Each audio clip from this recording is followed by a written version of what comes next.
The Earth is very flat. What's going on? It is Wednesday, May 19th, 2021. This is Brandon, host of Brandon Show. Hello, everyone. How are you doing out there? We got quite a few people in chat. I always say the same thing. I got to mix it up. You don't live on a ball. Flat Earth is dying. Is it? Gadget Inspector, Chrissy Heavey, Page 42, Paul Krushenk, White's Word. What's up, Whites? Mark Beretta, Dan Morris, Poker Mars. Brandon, please unban P Mars from the Discord.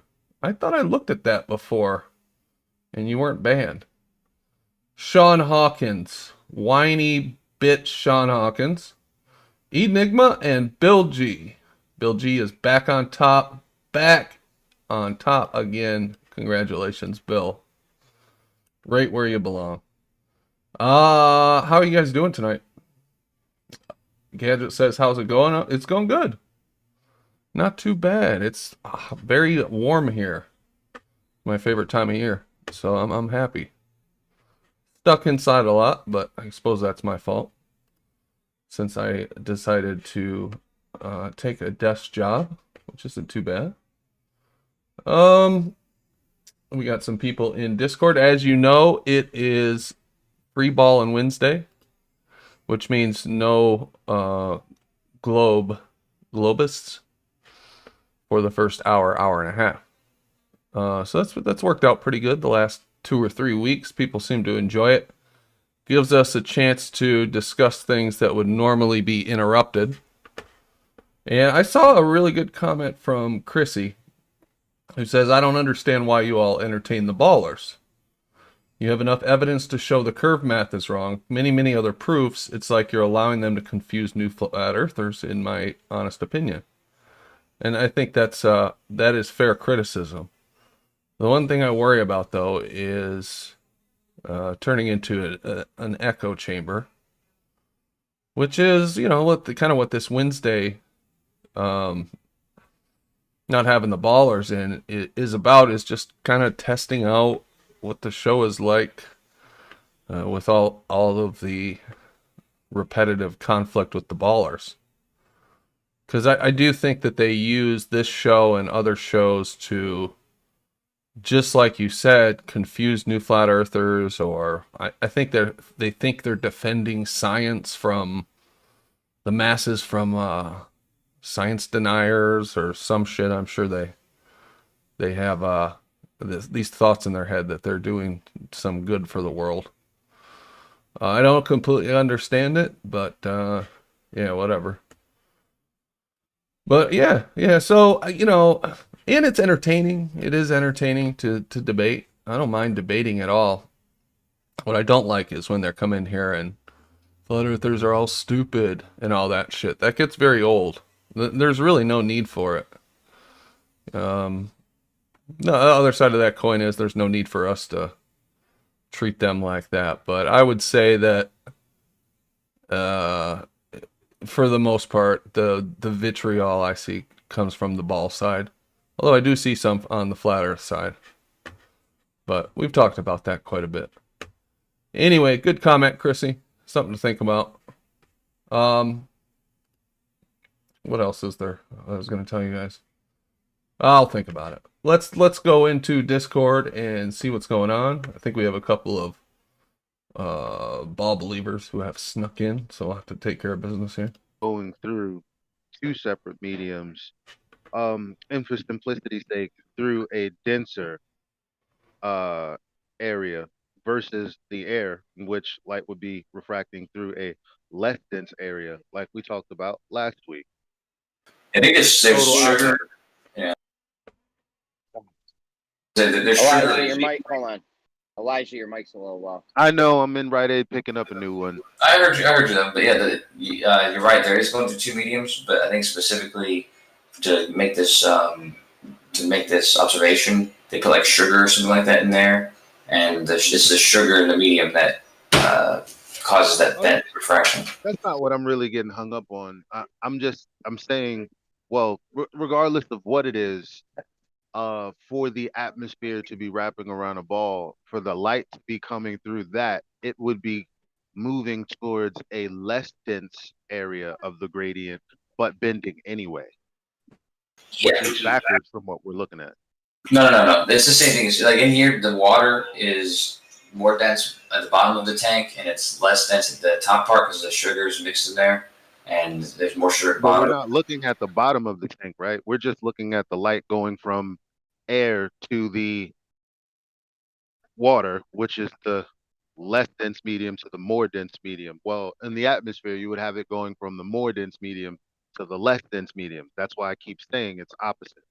Well, yeah, but in this observation, though, even though the light is coming from outside the tank and leaving the tank, the interface between the tank and the air is not really where the observation of refraction is coming from. It's coming from the contents of the water itself. Because if you can tell, like the ray as it's leaving the tank, it's basically in a straight line still.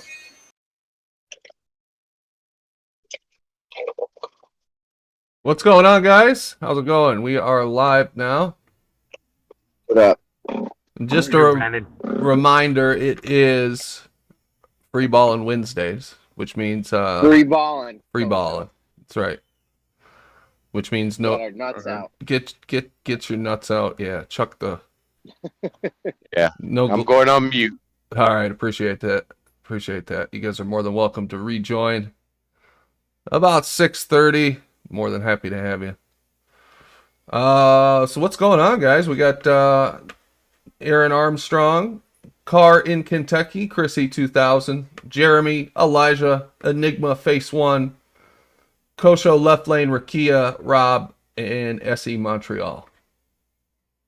What's going on, guys? Yo. Chilling. What's new? Chilling. Anything? I go. I'm gonna when I get my mic up and running, I want to talk about today being one of the best days to take your loved one and just completely obliterate the geometry that is the globe and light sources being the sun and the moon. Well, light source being the sun and the moon reflecting that light. You don't sound that bad, actually. I mean, if you're waiting on, Turn them up a notch on our end. I got him cranked up all the way, actually. Nah, because when it like say for instance like this, Oh, right? that's better. Now I'm not holding the mic directly to my mouth, so Oh, okay. All right. Put the mic right inside your mouth. The whole time. Swallow it. Brian can show you how to do it. Anyway, I thought that was funny. Jeez. No laugh. All right. That was good. All right. Thank you. That's good. So what's going on, Jeremy? I When heard we're you. on mute and we laugh, you don't hear it, Brandon.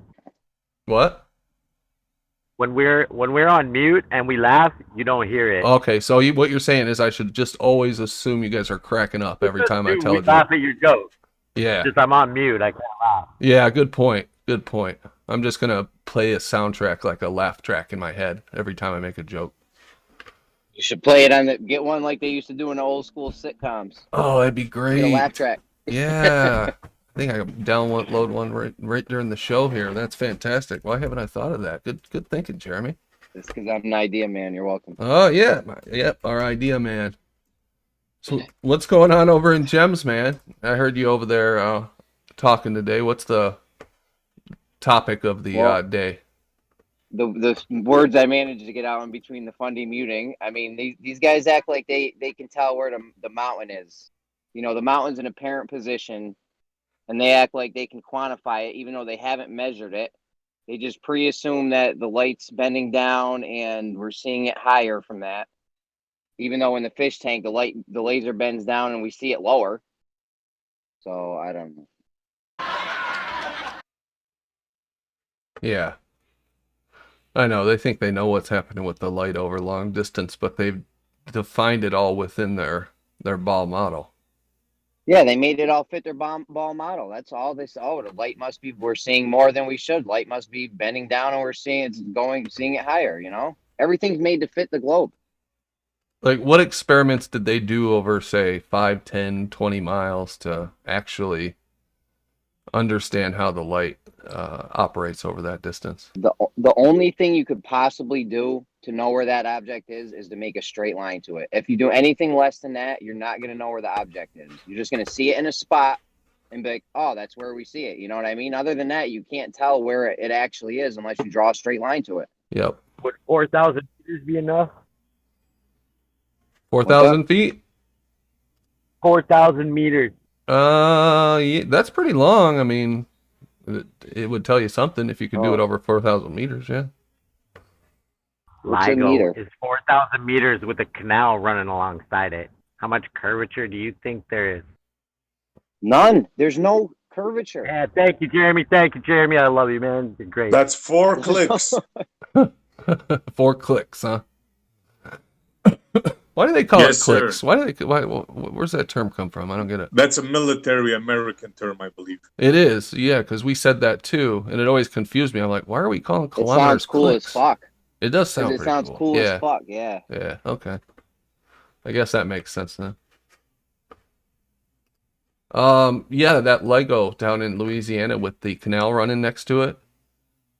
Somebody in chat was saying that they were gonna go and see if they could get in there. I don't know if he was serious. I think it was either Dan or somebody else.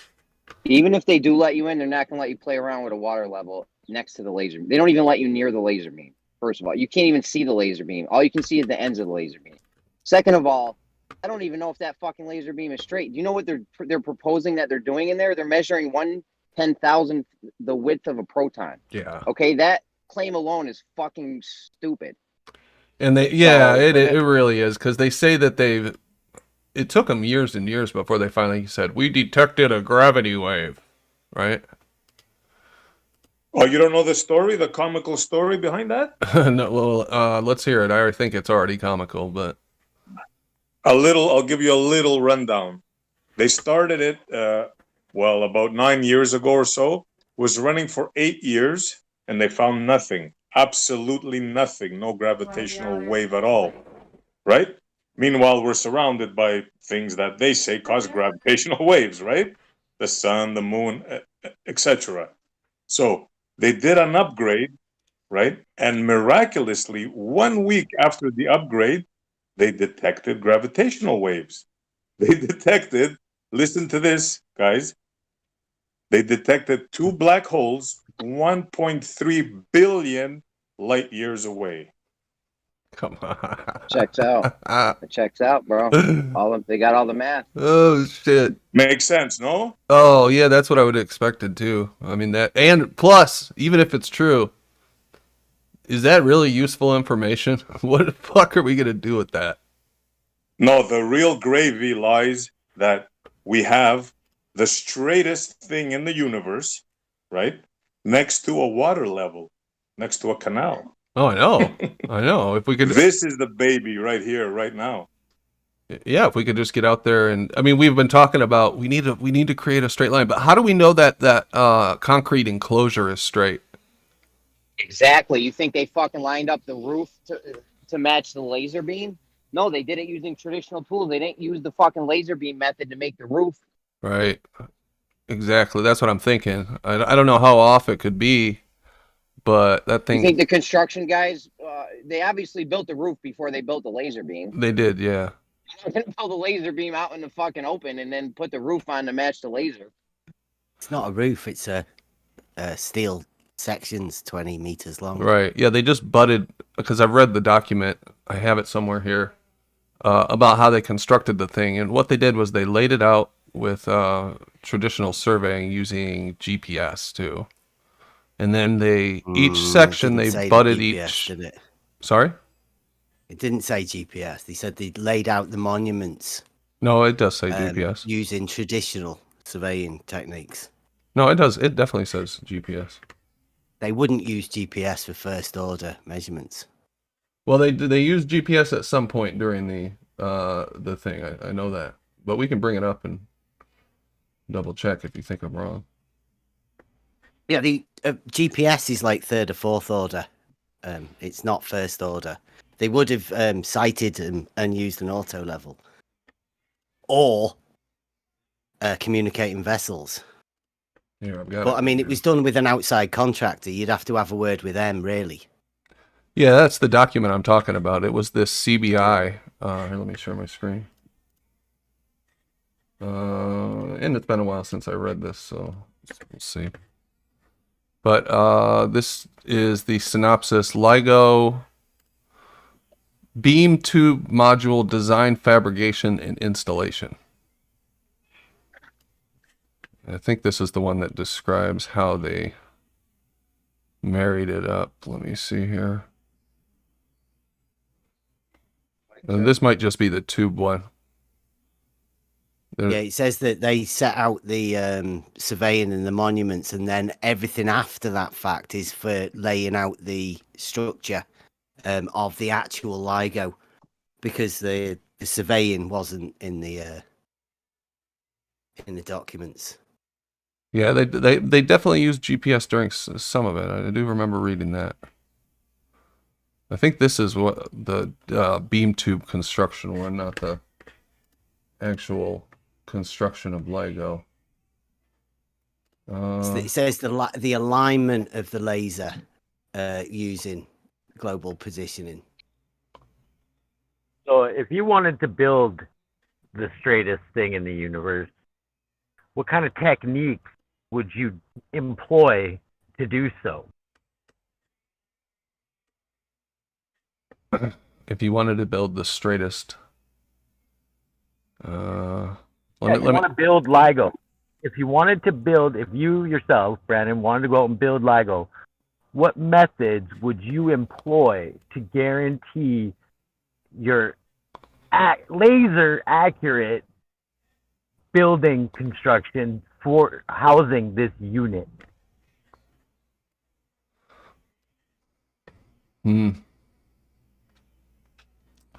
Good question. I mean, the tolerances that they're talking about are so slim.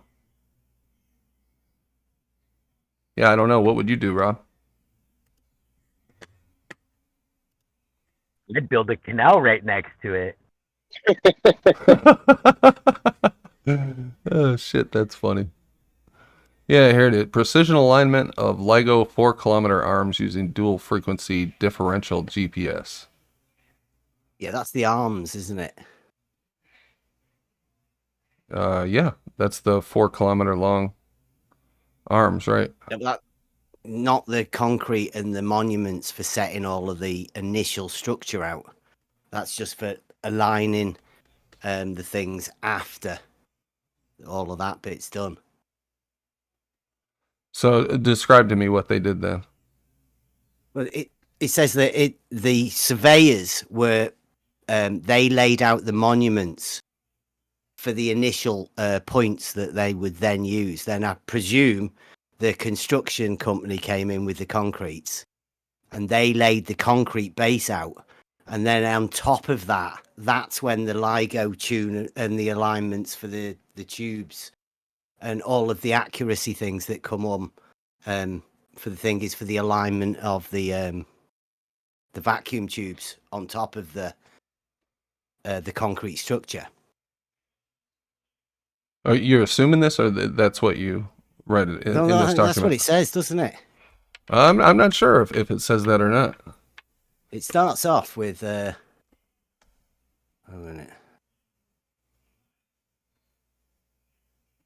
It seems like GPS was an integral part of what they were doing here.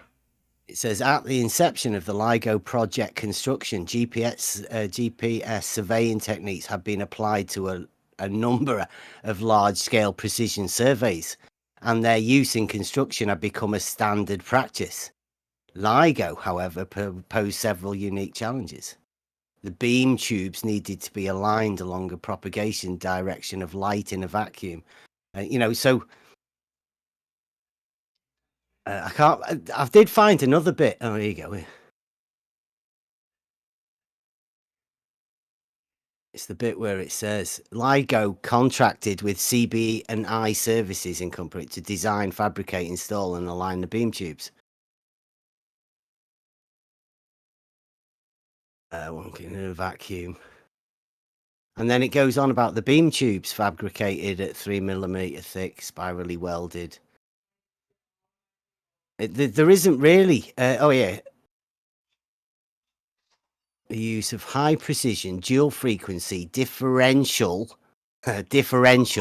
global positioning system survey (GPS) or DGPS as a technique to set reference monuments that could be used as millimeter level optical benchmarks.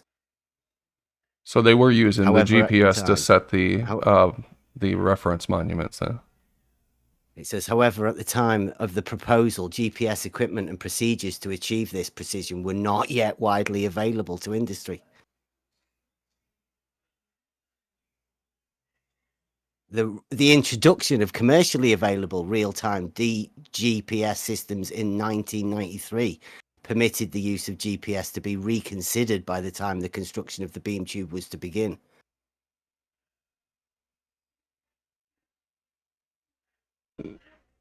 Yeah, so what's your point? I mean, it sounds like to me like they used GPS. Yeah, but the millimeter accuracy level for GPS, like it depends what you mean by GPS. You'd be talking as a base station for a total station, which would then be it is optical the way you do these jobs, and it's not using, let's say, satellites, not the traditional satellites. That's millimeter accurate. Yeah, you can't get a vertical, which is that's what they're after. They're after being on the vertical. They're not that accurate GPS on the vertical scale. They're accurate-ish on the horizontal, but not the vertical. To do the elevation check, you would usually use an auto level or something like that for first order of accuracy.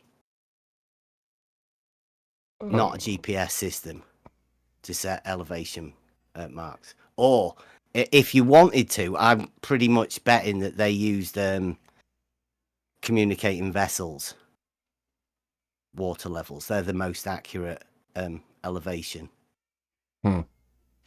tools.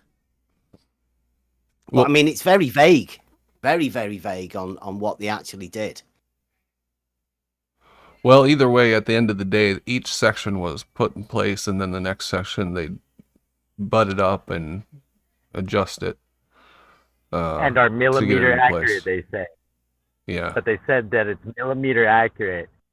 What kind of curvature does their model dictate over 4,000 meters? What is that, like 2.5 miles? Yeah, 2.4. That's like 4 or 5 feet.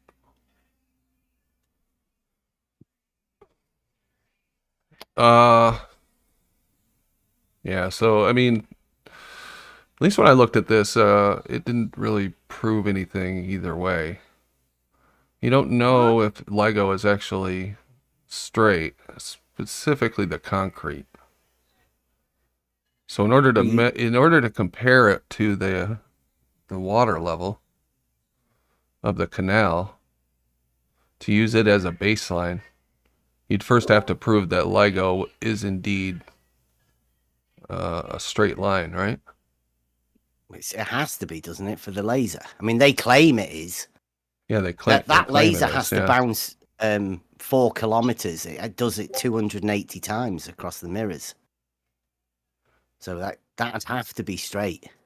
I would assume it's straight, but at least the laser part of it, but the concrete housing, not so sure about. How would you confirm that the concrete housing is straight? You just measure with water. What do you mean you're just measuring water? Well, there's a canal at the side of it. I know you want to measure the water against Lego, using Lego as the baseline, a straight line. Yeah. I've just posted its profile in the chat. The concrete base would be easily be measurable to the canal, and surely, it's all horizontal, isn't it? The water level and LIGO will be parallel. And there's a profile of the canal there as well, Bev. Yeah. What do you mean the water or the canal and LIGO will both be parallel? How do you know that? Because they'll both be horizontal. Well, water level's horizontal, and The canal's got a lock in it, Bev. Canal's got a lock in it. Drops down 2.5 meters. Does it? Look at that picture I've just put in. That is the elevation profile of the canal. Which one? Which arm? Oh, the one I'm showing there, whichever that is on the image. Yeah, is this the Louisiana? This is the Louisiana one then? Yeah, both arms have water at the side of them. Yeah. So I'm not sure what you took issue with there, though, Bev. When I said first, you'd have to establish that the concrete housing was a straight line. Yeah, it would be. Would it have to be? Wouldn't it? Otherwise, the LIGO wouldn't. The tubes that are on top of it. Do you think they put that canal beside it for no good reason? They just happen to have canals there already. Do you know why they put that there? I don't know why they put that there. How do you think they built it straight? Well, if I take their document at face value, they used surveying and GPS, and then butted each section up to each other. Then why have the canal? Well, I don't know. I'm asking you how you've substantiated why they have the canal. You're assuming that, though, right? Well, no. There's no other reason for the canal. Are you sure? Because that seems like a lot of effort just to... And is there a canal next to each one of them? Is there a canal next to the ones in Washington, too? What? Don't know about that. I've not seen them. Because that would be interesting if there's a canal next to each one, but I have no idea. This is the first time that I heard about these canals, to be honest, was last week, and I've never heard anybody mention what their purpose is. What? Do you not think they would be horizontal? Do I not think what would be level in the canal? Yeah, of course I do. Well, if the LIGO is meant to be a straight line, do you not think that would be horizontal also? I would assume that it would be horizontal, yeah. Well, yeah. Well, the problem becomes then if they claim a drop, don't they? They claim an earth curvature, right? Now, where would that earth curvature be shown? Would it be shown on the water level? It would be shown in the difference between if LIGO is indeed a straight line, then it would be shown in the difference between the water level and the LIGO. Okay, well then go to the other end of the canal, right, and the arm, the outside end of the arm. What would happen to the water level then? Because you've got to go back again, but there's a claimed drop. But that can't happen both ways. The canal can't drop from each end of the arm. It's not relative. It's horizontal, the water. It can't relatively drop from where you are if there's a reference of a really straight line at the side of it. Or one of the claimed straightest line that we have. 4 kilometers and 2 4-kilometer arms. So they're the straightest things that are claimed that there are. I don't know anybody else has a longer straight thing claimed to be so straight. No, it's the best shot that I've heard of at something that long that's straight. My question is, how do you water next to it? My question is, how do you turn that from an assumption that it's actually straight into a fact? Well, it's a logical problem. No, I'm not talking about logic. Problem. I'm talking about confirmation, actual physical confirmation. How do you physically confirm that it's a straight line? Well, how do you measure the?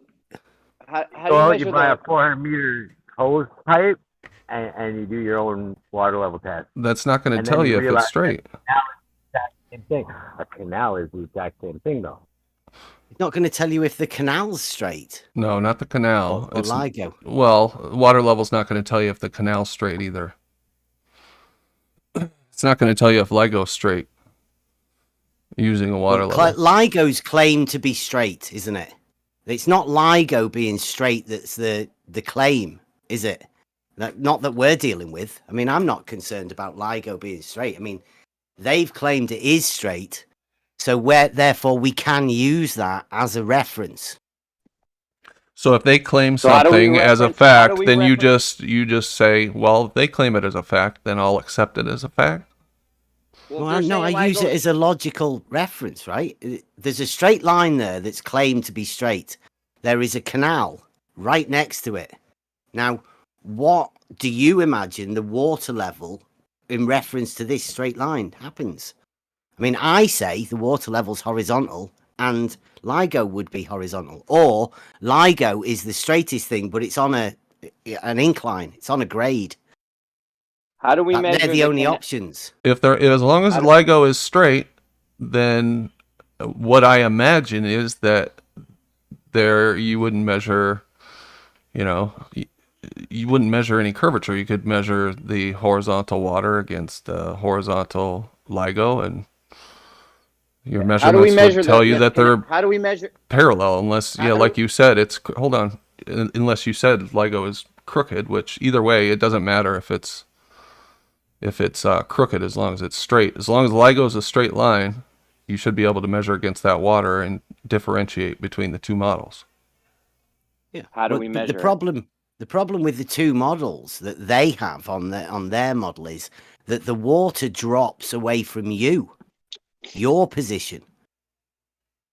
So if you put yourself at one end of that thing, then the water has to drop away, making a bigger gap at the other end. Then if you walk to that other end, then the water surely has to hump back up again to close that gap on LIGO. So the water has to go upwards from the other end, which it can't do. It's a logical impossibility. The only way this works, if you put the straightest thing next to the water, is the water has to be a reference to straight.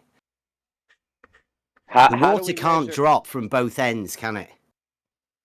How do we measure? What do you mean by that? I think I know what you mean, but I'm not sure I can agree or disagree without some kind of visual. Let me draw something. Board. Here, I got a thing here. How do we measure LIGO to the canal? Like, how do we just measure it so we can see?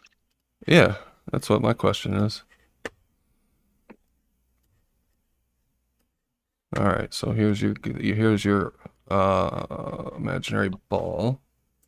Yeah, too bad we can't get our hands on the blueprints, huh? I mean, I don't know what the blueprints would tell us. I just want to get some water, be able to measure some water in relation to the laser beam inside, or the roof. If you guys say that's straight and they say the roof is straight, whatever. Like, let's get some water, measurements off it. You drawing a ball. You've been Rumpus trained you, Brandon. Yeah, yep. Rumpus trained me in the meetings. I didn't understand him at first, but he's been a great mentor. Let me just make sure I understand what you're saying, because this has come up before. So this man's on the site. You were talking about a ball, though. That's what you were talking about. Yeah, you were talking about if the Earth is curved, then the Earth would fall away from you, right? Drop. So we're not talking about a ball now. We're talking about something different than drop. We're not talking about curvature. About horizontal. Drop from horizontal. That's the claim. Yeah, that's what I'm getting to right here. That's what I'm trying to understand. Is what you're saying. So if I got it wrong, you can tell me, but this is what I understand you're saying. So you're standing on their ball, and this would be your horizontal, right? This would be the drop. That's not horizontal. You draw it. It's not horizontal though, is it? Obviously not. that Obviously, isn't a it wouldn't be horizontal on a fucking ball. We're imagining we're on a ball, so I can understand what you just said about if there was curvature, how it would drop away from you. That's what we're doing right now. Right? Well, you start off with a horizontal, and then you have a drop from it, a claimed drop from horizontal. So what would this person here on this imaginary ball, what would their horizontal look like? I haven't got a clue. The horizontal's always horizontal. Then why are you even talking about what would happen on a fucking ball if you don't even know? What I know what would happen on a ball. It would have a horizontal. Are you talking about orthographically? A person on one side of what would be horizontal would have a drop instead? Orthographically speaking, is that what you're saying? I'm sorry, because I missed earlier too. I came in like at the last 5 minutes. Draw a horizontal line and put a ball under it. Why is this difficult? Well, that's what I'm trying to do. That's what I can't look at the screen. All right. So here's this dude. If he's looking this way or this way, this is his horizontal line. If the Earth was flat in this picture, this would be parallel to the surface of the Earth. But since he's on this ball, what did I say that you didn't understand? The horizontals are intersecting. Yeah, this is what they think happens on their fucking ball, dude. That's what I'm trying to do, is draw it. Hey, Brandon. Who's that? Can you hear me? Is that George? Brandon? Oh, we hear you. See, this is the basis of the whole problem. Is Bev is always maintaining every horizontal, no matter where you are on the Earth, are parallel to one another. And all you have to do is ask them, does everybody on the Earth have the same horizon? I mean, do you, when you look out, see the same thing on the horizon as I see? The answer is no. They aren't all the same. No. Horizontals are parallel to it. As much as I appreciate the help, George, it is, we're doing that thing where the first hour and a half is flat earthers, but you're more than welcome to join at 6:30. Oh, okay. Yeah. I've never, all right. Fine. It's just on Wednesdays for the first half of the show, George. So not to be rude. No, I apologize. I didn't realize that. No, that's fine. Thank you, George. You didn't do anything wrong. So anyway, in their way that they view the Earth, this what we would consider a horizontal from this man's position, looking out straight in front of him, would be at higher altitude in front of him as he looked out. Does that make sense? Horizontals don't increase in altitude, though, do they? On their model, yeah, they do. In their conception of the Earth, they do. So that's all we're talking about is their conception of the Earth. Because you brought it up, you said on the ball, if the Earth is a ball, maybe that's not the exact words you said, then you'd have drop looking this way, but how could you have drop looking the other way? They've claimed drop from horizontal. Yeah. Yes. This is what they're claiming. That's not a horizontal. This is what they're claiming. They think this is a horizontal. That's the problem. But they think that this is a yes, of course, Bev. They think it is. Yeah. They think horizontals intersect. But horizontals don't intersect. They think they do. Yeah, we know. In their model, they do. We know they don't, but they think they do, and that's in their model. Yeah. Right. So I'm just showing you what they think. That's all.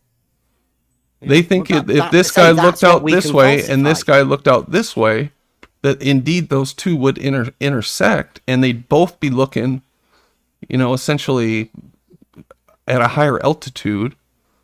And those lines of sight would intersect at a higher altitude. Yeah, but we can falsify that. That's not what horizontals do. That's what we're trying to do. That's what we're talking about. So, you can put the water. Do you want to draw water on that as well?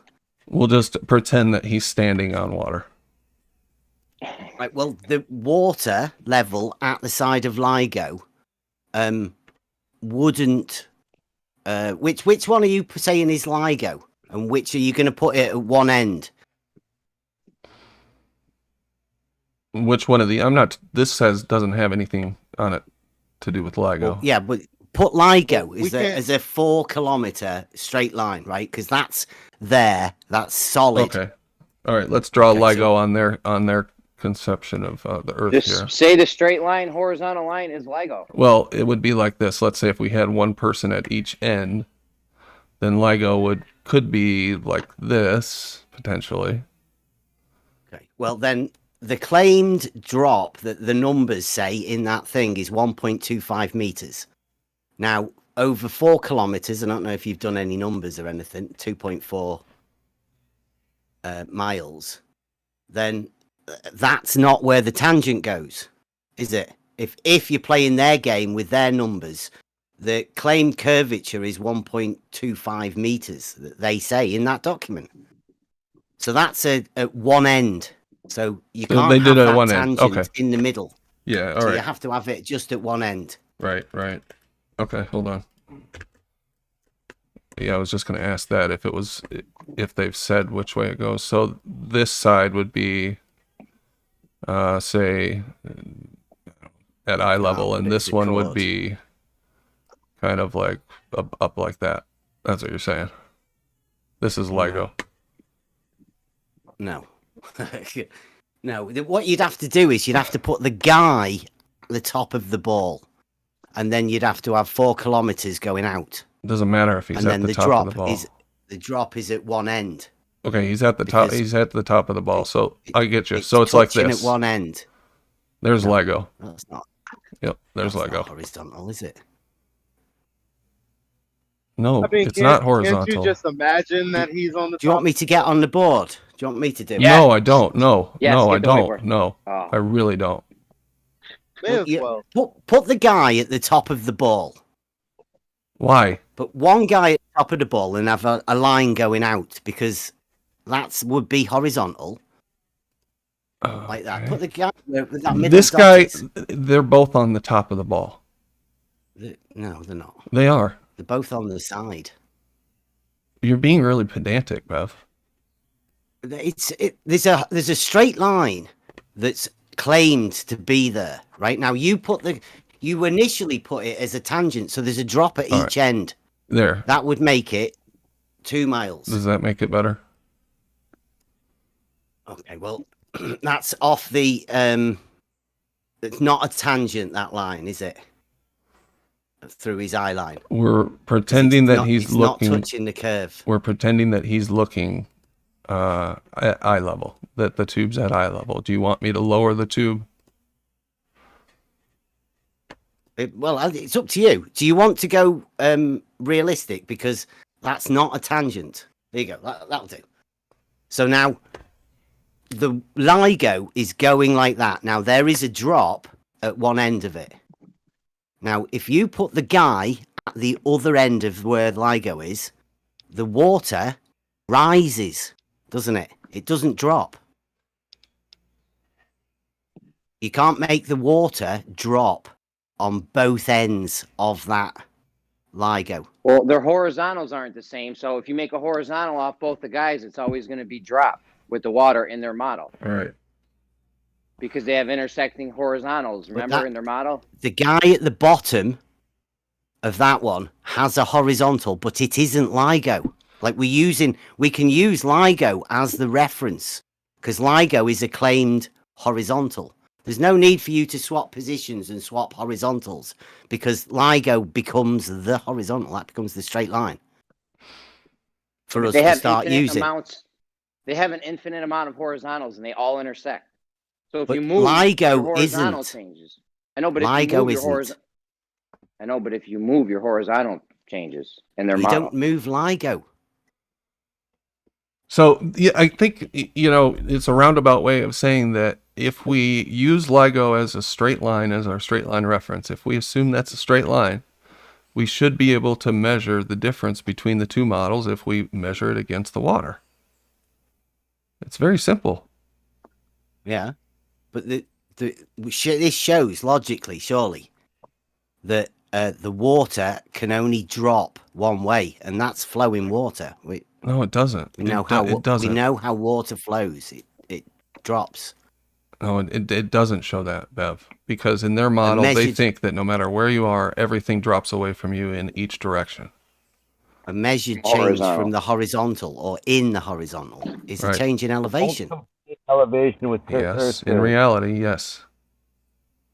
Well, that's where we are.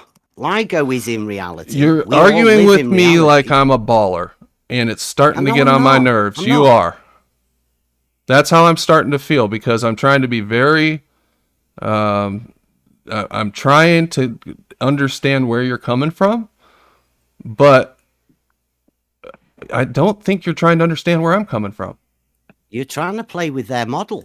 It's impossible. You brought it up. You're the one who said it's impossible for it to drop away from both ends. Yes. So you're the one playing with their model. Horizontal. It's a proof that it is horizontal. It's a falsification proof. If you're happy with that, that's fine. But I don't know. It isn't a falsification. It's not a scientific falsification. It's not a measurement. We need a measurement. We have to have an actual measurement, not just a logical argument. On a ball, if we say that level, on a ball, if we say that level, sorry, but if we say that level is just whatever elevation over the ball that's curving, then in essence, I don't know how water would drop. Like it doesn't make. I mean, that's why the model doesn't make sense. I don't think anyone's contesting that, but no, it's silly. I think water is horizontal. Obviously, what we're trying to do is scientifically validate that with an actual physical measurement. That's geometric. It's not scientific. That's geometric. All right, now we're going to parse. We're going to argue over the words that I'm using. Scientific, not geometric. Is that what you want to do, or do you want to talk about how we can actually do this in reality? I say you're saying you want to do it scientifically. Well, the study of line, shape, distance, measurements, that's geometry. Okay, tell me how we can physically make a measurement to prove it geometrically. Physically measure it. Yeah, physically. The parallel. Yeah. The water level has to be parallel with the horizontal. That's what we're going to measure. We're going to measure to see if it is parallel with the water. And it doesn't necessarily have to be parallel, because LIGO could be crooked. Yeah, but the drop, it would be a drop from one end and a rise from the other. There'd be a difference between the two models, yeah. No, there's only one model in reality, right? If the water level is dropping from one end, then if you go to the other end, the water would be rising. That's nice. From the other end. That's nice. It has to be. That's nice. So this is LIGO. Let's just talk about this. Here's LIGO. Let's say this is LIGO. And we'll just pretend, we're just going to pretend for a second that it's balanced in the middle of the ball, okay? That each end is the same off that. This is the water on a flat horizontal earth, whatever you want to call it. This is flat horizontal water, this green line. Yep. So we should be able to measure the difference between LIGO and the water. And you can obviously see that there would be a difference in the total amount of, we'll call it drop, but really it's altitude between, let's say we measured each end, we add those up, they would be distinctly different on a ball than they would on a flat earth, right? If you were to put it on a ball, yeah, then measure at each end, it would have to be perfectly symmetrical on the top of the ball for you to measure the same drop at each end. Yeah, it doesn't matter how much drop there is at each end, as long as we know the total distance at each end, do 3 measurements, one on each end, one in the middle. They would both be the same in the middle in how this is set up, but on the ends would be drastically different. So we could just tell by the total amount of space we measure between the water level and the LIGO, what shape the Earth is, provided this is a straight line. And it doesn't matter if this is crooked or not. It could be like this. You notice that doesn't change it. It just lowers the distance here and raises it here on each model. It's a drop from one end and a raise from the other end. Yeah. On that, isn't it? Yeah. So it doesn't matter if this thing's perfectly parallel to the water. All that matters is measuring the total distance. Yeah. In reality, you'd measure that, and I'd say you measure all 3 distances would be the same, because they would be parallel. That was how you prove parallel. Provided it's set up like that, right? Because I think that you said that there's a rise at the end. If they actually did build a rise in it, I didn't say that. You said that's how they parallel. I said if there was a rise at one end, then if you went to the other end, there would be a drop from the other end. I thought you said they said that though. That's how they set it up. No, they said in the document that 1.25 meters of curvature was taken into account. Right. Because that's what is calculated. So you don't know how on their model. You don't know how they took it into account. That's the calculation. It's the same way they took it into account. It's the same way that Ruhef gave us his numbers. They just calculate it. I know, but in their conceptualization of what they did, this is the middle of LIGO. Is the middle of LIGO here, or the end of LIGO here, so that all of the drop is at the other end, or is it in the middle, like this? That's Blue Marble Science. He's been trying to figure out where that tangent point is on there. He just cannot sort that shit out. Oh yeah. That's the problem. Like, for them, if they have the ball, is where do you put that tangent point? Because if you go to one end, there's a difference than the other end, isn't there? Yeah, there should be a difference, right?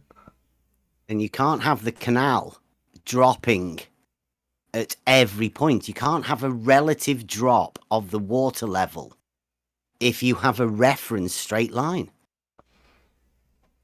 Why? In their model, in reality, I would agree with you, but in their model, they have the dropping from every point of a horizontal. But you can't do that if you put LIGO there. The moment you put LIGO on that thing, then you have a static thing. You can't then move the tangent point around, because you can't just pick LIGO up and move LIGO around with you as though that is the straight line. That's your horizontal. Right. So that's what's going to allow us to measure the difference. It's just logic. It's not. That's fine. If you're happy with the logic and that does it for you, good, awesome. What I'm talking about is actually taking a physical measurement. I don't know what the problem with that is. Well, I mean, you got to know how water flows, right? If you had any imbalance whatsoever, like a table, if it was tilted slightly, water would run off of it, right? You know that logically. You know that rivers flow downhill. You know canals don't flow. So logically speaking, you can deduce that. Sure, I agree with you. All right, let's say I agree with you 100% logically. I'm happy with it. I still want to measure it. Is there anything wrong with measuring it in your book, Clary? I mean, is there anything wrong with measuring? I don't. If you can get out there, that's the trick. That's what I'm wondering is is that thing actually fucking straight? I know they say it's straight, but if you went out there and took this measurement, then they could come up and say, well, actually, the steel housing isn't straight. The steel housing follows the curve of there, or some stupid shit like that. So I'm just talking about you need to validate that it's actually straight, and then do a physical measurement. I don't know if they'd let you on there or not. Photograph. Yeah, when I look at the photograph of LIGO, I see it straight, and I see the canal straight next to it. It's parallel optically. So yeah, if somebody can measure it, that'd be awesome. Yeah, optically it it's looks not straight. LIGO not being straight that's the claim. It's the water that's curving that is the claim. I know. Not by us. No, you're By the technically ballers. wrong. You're technically wrong because they are claiming that LIGO is straight. That is also their claim. Now, if we want to accept that claim as what I'm saying. fact, The we ballers don't claim that the LIGO is curved. The ballers claim that the water is curved. Yeah. And then LIGO is straight. Yep. Yeah. There's two claims attached to this. Yeah. LIGO is straight and the water is curving. Yeah. Yeah. Look at the image I've just posted. Got both profiles next to each other. Both are perfectly level. When you say level, do you mean our level or their level? Well, if the water curves, then LIGO fucking curves. So how Hang do on we one second. differentiate? If they're Yeah, like- saying LIGO is perfectly level, the water is showing exactly the same perfectly level. See, that's the problem.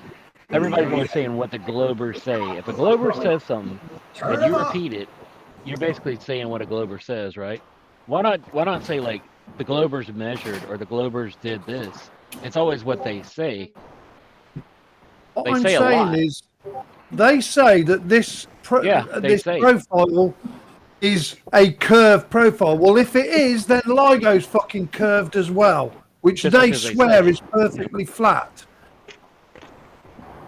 That proves just because they- 100% if LIGO is flat, water is fucking flat. Yeah, You you did an can just say that elevation too. profile on LIGO and an elevation profile on the canal, and they both match. Yes. Oh, the fuck then. Yeah. So if they're saying Google Earth follows the curvature and shows water flat as a curve, then LIGO has to be fucking curved as well. That's because right. it's exactly the same. That's right. If the They are elevation profile, fucked. Yeah, Left, right, that's a good call, center. Brian. That's a good call. But which one is which? The top one is. The one with the lumps in is the water, because it seems to have some sort of damming system there or something. But you can see the surface of the water follows that blue line perfectly, and the top line is like the tube on LIGO, and that follows the blue line perfectly. Both perfectly flat and level. Their bullshit about that's being interesting. fucking level, being curved, has been smashed to pieces. There should be a difference between these two in their model. Yeah. So why isn't there a Oh, difference? no. That's a very good where'd you question. get the elevation? Where'd you get the elevation profile from? Google Earth or something, or? Yeah, which they say it shows flat, but it's curved. So it's showing LIGO as flat. Is that curved? No, they say it's not fucking curved. Oh, they're So if They say a that's lot not of shit. curved, water's not fucking curved. Stick it up your ass, ballers. nice work. I think that there might be some wiggle room here with these locks. You got to think this through. If they can weasel Don't out of give it them an Is somehow. the canal? If Is there's the a canal lock, flowing? if there's a lock, the individual showing you- sections are horizontal. It's showing a raise The individual in the sections are profile of horizontal. the, Yeah. along that canal, because there was some sort of bank or something that went up. But generally, there is no curvature in that water, or there is curvature in fucking LIGO. One or the other. They Right. can't have it both They ways. swear it's fine. LIGO is perfectly flat. Is that so? That's okay. So yeah, that's flat as long as that. Yeah, I think this is good. Yeah. We got them. Well, I mean, this would have to be validated, and we're going to use Google Earth to. It's definitely As something to Nathan- throw at them. That's for sure. As Fuck yeah. Nathan would say, what do my balls taste like? Hey, let me read Brian this. Oakley. Nice call, Brian. Let me read We this are- super chat here. We are free balling it, so we're ready. Oh my bad. No, that's okay. Right, so we've cured it. The Earth ain't a ball. Job done. By their right, we own can all go fucking home now. admission, by their own admission, LIGO is flat. So is the water that Your runs hour's up. alongside Can I it. say something? Yeah, 1 second No, though. Let me Not for another. 23 minutes. Well, me- no, you're in your time now. Let me read this thing real quick here. Dan Morris, $9.99. It's worth every penny to finally hear someone insist on some logic and reason from Bev's word salad and misunderstanding of the English vocabulary. Ouch. Any response to that, Bev? It's just pure logic. Geometry is pure logic, and this is pure logic. This hopefully is actual measurement. Although you're relying probably on their GPS, right? You're relying on their measurements, but this is very interesting here. If their measurements have not only their measurement, their statement that LIGO is perfectly flat. GPS doesn't measure anything. GPS collects data points from previous measurements. That's all GPS does. Yeah. Their statement that LIGO is perfectly flat, and it is showing as perfectly level and flat, and so is the water body that runs alongside it. Oops. Exactly. Oops. I don't know how they can. We'll hear. Maybe they've got a good explanation, but seems pretty solid to me. They got their thinking caps on right now, I bet. Yeah, they're working on it right now. Have his pen out now. Before they. What do we got? If a person doesn't do the physical measurement, if a person don't do the physical measurement, right? There's something that's being missed here. Hold on, George. Not your turn, George. Okay. But hold on a second. If a person doesn't do the physical measurement and they're just working off of Google Earth, are you not confining yourself within the map? Yeah, but Google Earth fucks them themselves, so we're not worried about it. But I still think we should do the physical measurement, though, James. To your point, I do agree with you that somebody should still go out there and do it and not rely on Google Earth. Most definitely, we should have a physical measurement of this. Yeah. Fact. Yeah, but their own Google Earth model is about to fuck them on this if the elevation matches the flat or curved. One, they can't have it both ways. So, well, the elevation profile on Google is always level. No, these two cannot be the same. They can't both be.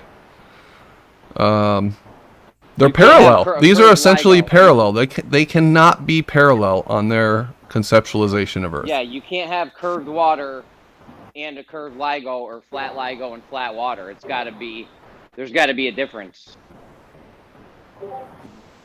Why did it take so long to figure this out, guys? What are you guys doing here? Thank you, and I rest my case, and good evening to all of you. Well done, Mavitt. Cheers, mate. Why did it take us so long to figure this one out? You got to bring the Mabbit in. Yeah, good call on this one, Brian. This is really good. I think George about to take away your There is one way to prove a point, and that's use their own argument against them.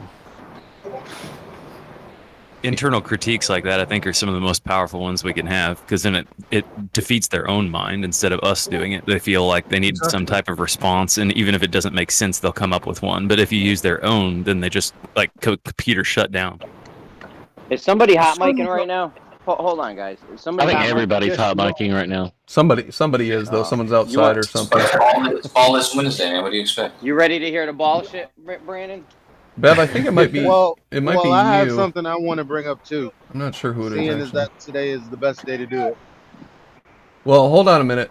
We do have to figure out where this background noise is coming from. Someone's got their mic open. Probably Elijah. It's probably Elijah. No, it's not. No, it's and who the hell's coughing? Like Jimbo. Somebody's coughing the guts out. Let me see here. Bev, Jimbo's close your hot. mic for a second, please. No, my mic is closed at this end. It's flashing green. I don't know what it is. It was Jimbo. Oh, it was Jimbo. Yeah, okay, it was. Thank you. Yeah. All right, we're good then. Yeah, we can move on from this.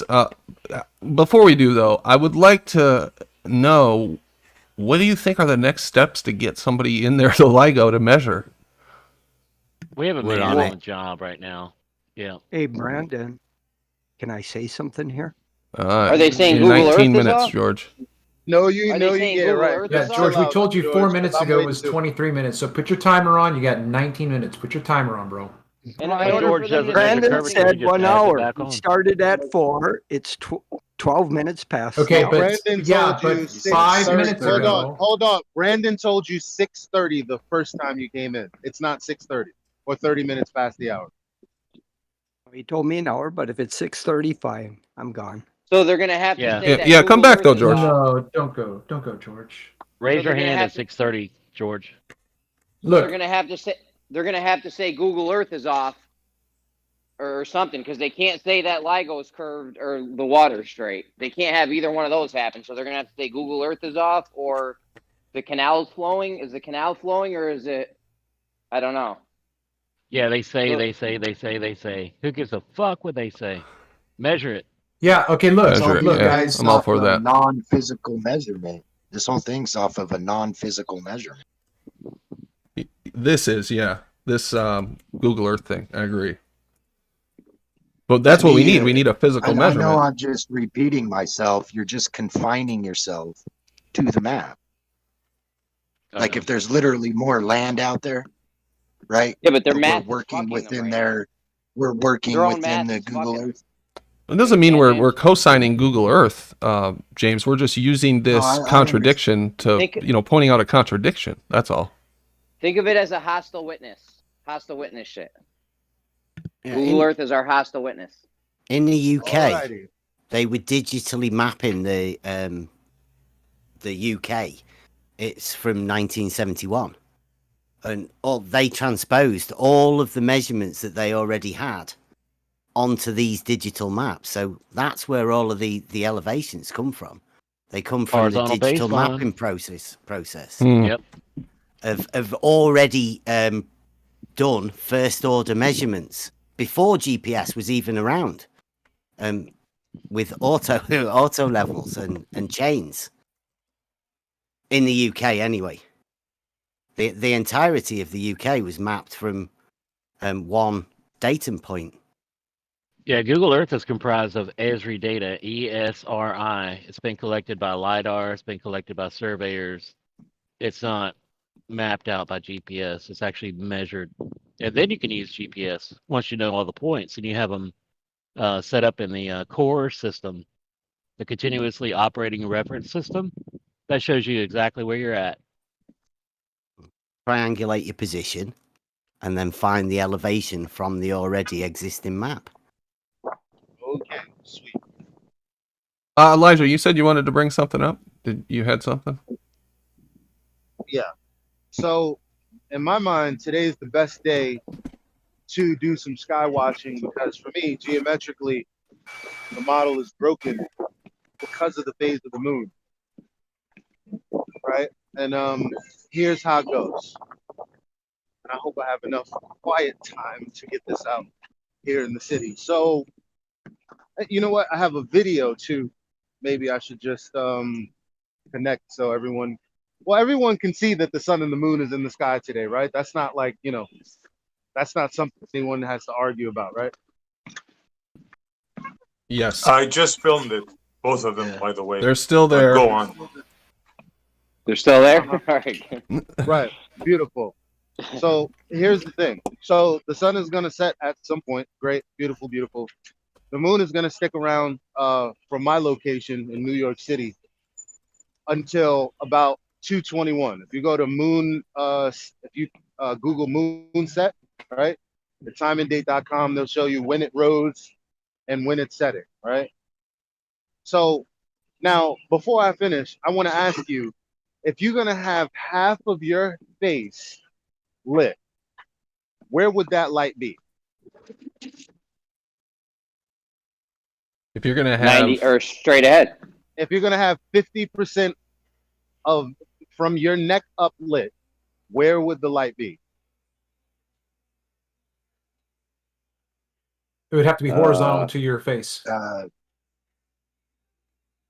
I don't know. Okay. It couldn't be at an angle higher than your face. It would have to be directly horizontal to you. If you want to call that 0 degrees, call it 0 degrees. It's not going to be 90 degrees above you because then the top of your head would be lit up. If your face is going to be lit up, then that the source of light has to be to your left or to your right. Thank you very much. You're a smart man. So Jeremy, you said you don't know. Just you know, just put your right hand up. Okay, that's where the light would be, next to your face. Put your right hand up. There you go. Right. Okay. So now tonight I'm going to be over by Randall's Island, getting a peek of the moon. Probably going to take a video of it, and we're going to see the same phase that it is right now. How's it going? Before it quote unquote sets, right? Good. So here's the thing. At 1 o'clock, or let's say 1:30 in the morning, from my location, well, it's going to be 1:30 a.m. But at the same time, say in the UAE, east of my geographic location, it would be what time? 2. No, it'd be around, if I'm not mistaken, 10 o'clock, somewhere between 9:30, 10:30, something like that, in the morning. So if they're looking at the sun over there to my east, how is that working for the moon phase that I would be looking at 1:30 a.m.?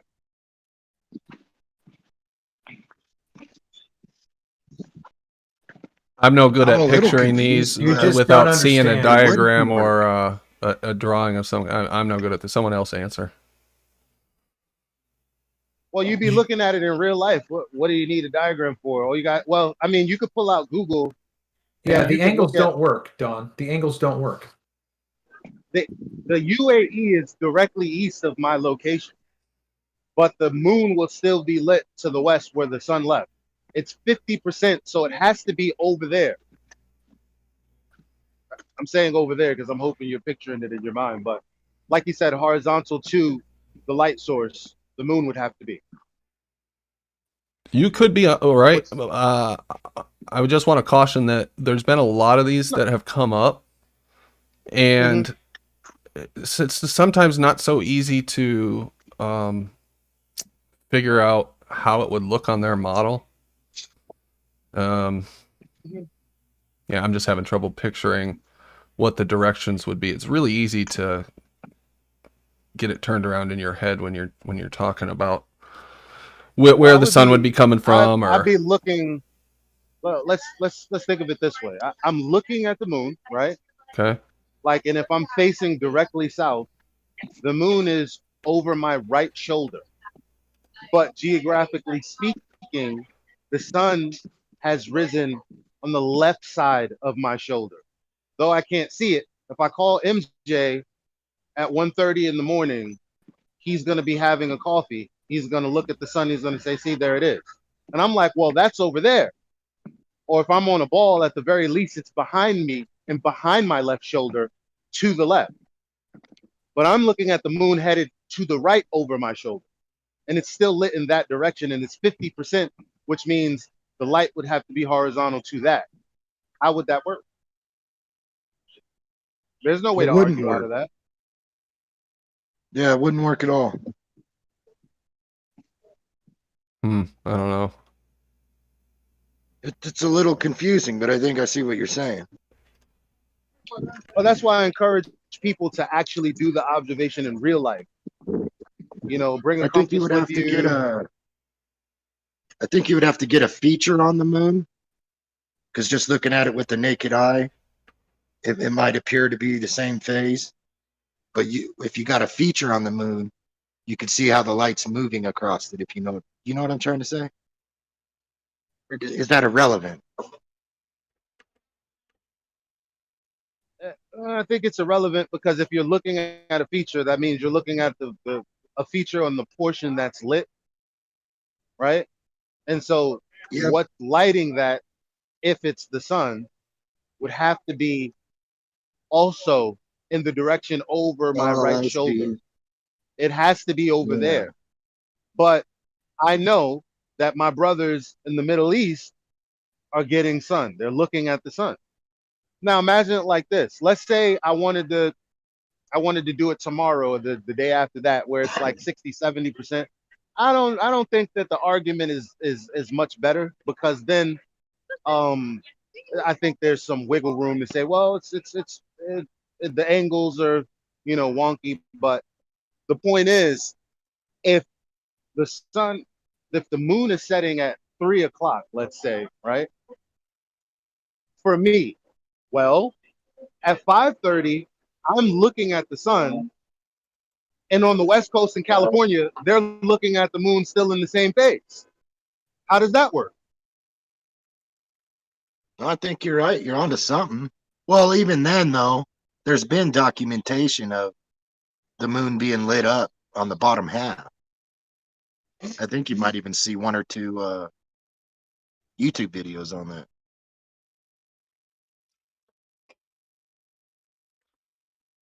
Yeah, I need to see it in order.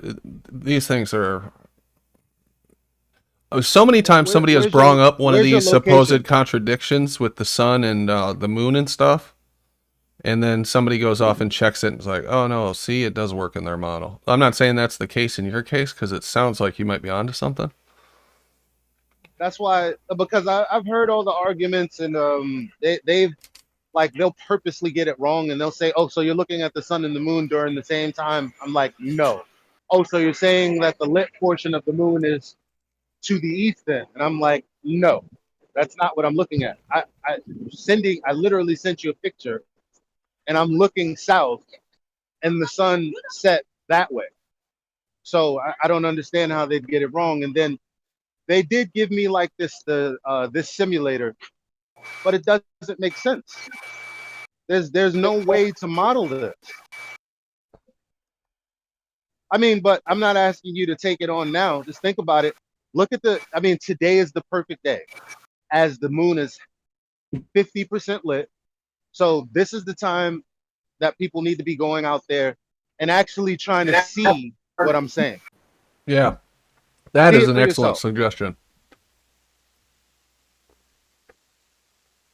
It's not something that you can model that out. Picture just look at it. 1 o'clock in the morning, go out. You're like, okay, the moon's right there. Where's the sun? Middle East. Let me hit up Elijah, see if he can, do a screen share with somebody in the UAE. Figure out where the UAE is on the globe. If you got a globe or if you got Google Earth, you're like, oh, okay, what? That's what's gonna happen. I promise you. Right. Yeah. Only if you don't understand orbital mechanics. Oh, hell no. You got 6 minutes. Orbital. I'm not 6 minutes. You have to hold up. That picture I just posted is the what I've termed the west arm. That canal that runs alongside it is no longer showing up on Google Earth. Only the other arm has got the canal running along it on Google Earth. It actually looks like they've filled that one in. They filled the canal. They covered it with it's overgrown. You can't see it anymore. Yeah, one they don't want of people them's got seeing a big brush on it. Yeah. Oh, right. It's overgrown. Would someone please restate the point tonight? I was late. Brandon, you know that picture you were just showing, that schematic one, where did you get that from? This, they linked it to me. It is on a website, LIGO Documents, some kind of document repository for LIGO. It's the first time I've seen it, so I don't really know what's in here or what the purpose of this website is. Can we get that link at some point? Yeah, here here, let me grab this main link. Is it I'll put claim this in because Discord. the drainage channel isn't level that the arm isn't level? Is that the deal? No, they're both level. Drainage channel? What'd you say? The drainage channel next to the arm. That it's not level. That the arm's not level. Right? Fight the Flat Earth said it's a running stream, right? Is that where you're getting your information from? I don't know. I've never heard about this argument until. Godzilla37 says, okay, good, it does, referring to the Streamlabs link. Yes, it works. Thank you very much, Godzilla. Appreciate that. Oh, what did I do? There we go. I'm going to open it up to the ballers now. So 4 minutes away. That's close enough. We seem to be at a good jumping off point here. That's the Hanford facility as well, isn't it? It's not the Livingston. This was created according to this drawing before it was built. So he's trying to use this as evidence that the arm is not level, but I don't know what good a drawing created before it was actually built is for proving whether it's level or not. It really doesn't tell me anything. Would it have to be level, being that they used the magnetic fields to direct the particles in the first place? I'm not sure how that would affect it, but no, it's not supposed to be level. It can't be level. Yeah, that's what I'm thinking. There's no particles being fired. Oh, I thought we were talking about CERN. I'm sorry. Oh, LIGO. Or LIGO. Yeah, my bad. Oh, you're good. All right, we can open it back up to the ballers now. Thanks for waiting, guys. Just real quick, Graham is right. Although I think CERN is also level. I did want to, because I know George wanted to address something about LIGO, so I wanted to give him an opportunity before I got in. Okay, thank you, Kosho. Brandon, pretty wicked background noise coming from someone. Fix it. Can I speak? Yeah, you're good now. Sorry. Okay. All right. The LIGO issue is very similar to this thing about, if you're standing on you just cut out, George. The beach. Or is it me? If you're standing on the beach at night, looking at the night sky, the stars appear to be rotating above you. Okay. Now, you have no way of knowing if it's the Earth rotating and stars are still, or the Earth is still and the stars are rotating without a third type of measurement to break the tie, so to speak. You have the same thing here going on with LIGO. And that's the issue. As LIGO, I'll use ballers and flatties, okay? The ballers claim LIGO is built straight. The arm of the LIGO is straight. And if you were to measure drop distances from those tubes to, say, surface of water, or you have measured the surface of the Earth using water levels and established points that are all level, you will find a drop distance that goes 8 inches per mile squared from the tubes on down to the surface of the Earth, according to the ballers. Now, if you assume that the Earth is flat and water is flat and make those same measurements, then the LIGO tubes appear to be rising at 8 inches per mile squared. Okay, so from one perspective, one geometry, it appears the Earth appears to be dropping away, and from the other perspective of assuming you have a flat Earth geometry, the arms are rising up at 8 inches per mile squared, or the tubes are curved. So the only way put a reality version in there, George. Shut up, Bev. The only way you're going to determine false dichotomy, which is the case, is you have to have a way of independently measuring the tubes as to whether or not they're straight or curved. That was my point. And when George said that there's no way to tell whether the stars are moving or the ground's moving without something else, that's absolute rubbish. Because that's what Airy's failure did. The water in the telescope showed him, because he didn't have to tilt the telescope, showed him that it was the stars moving, not the ground.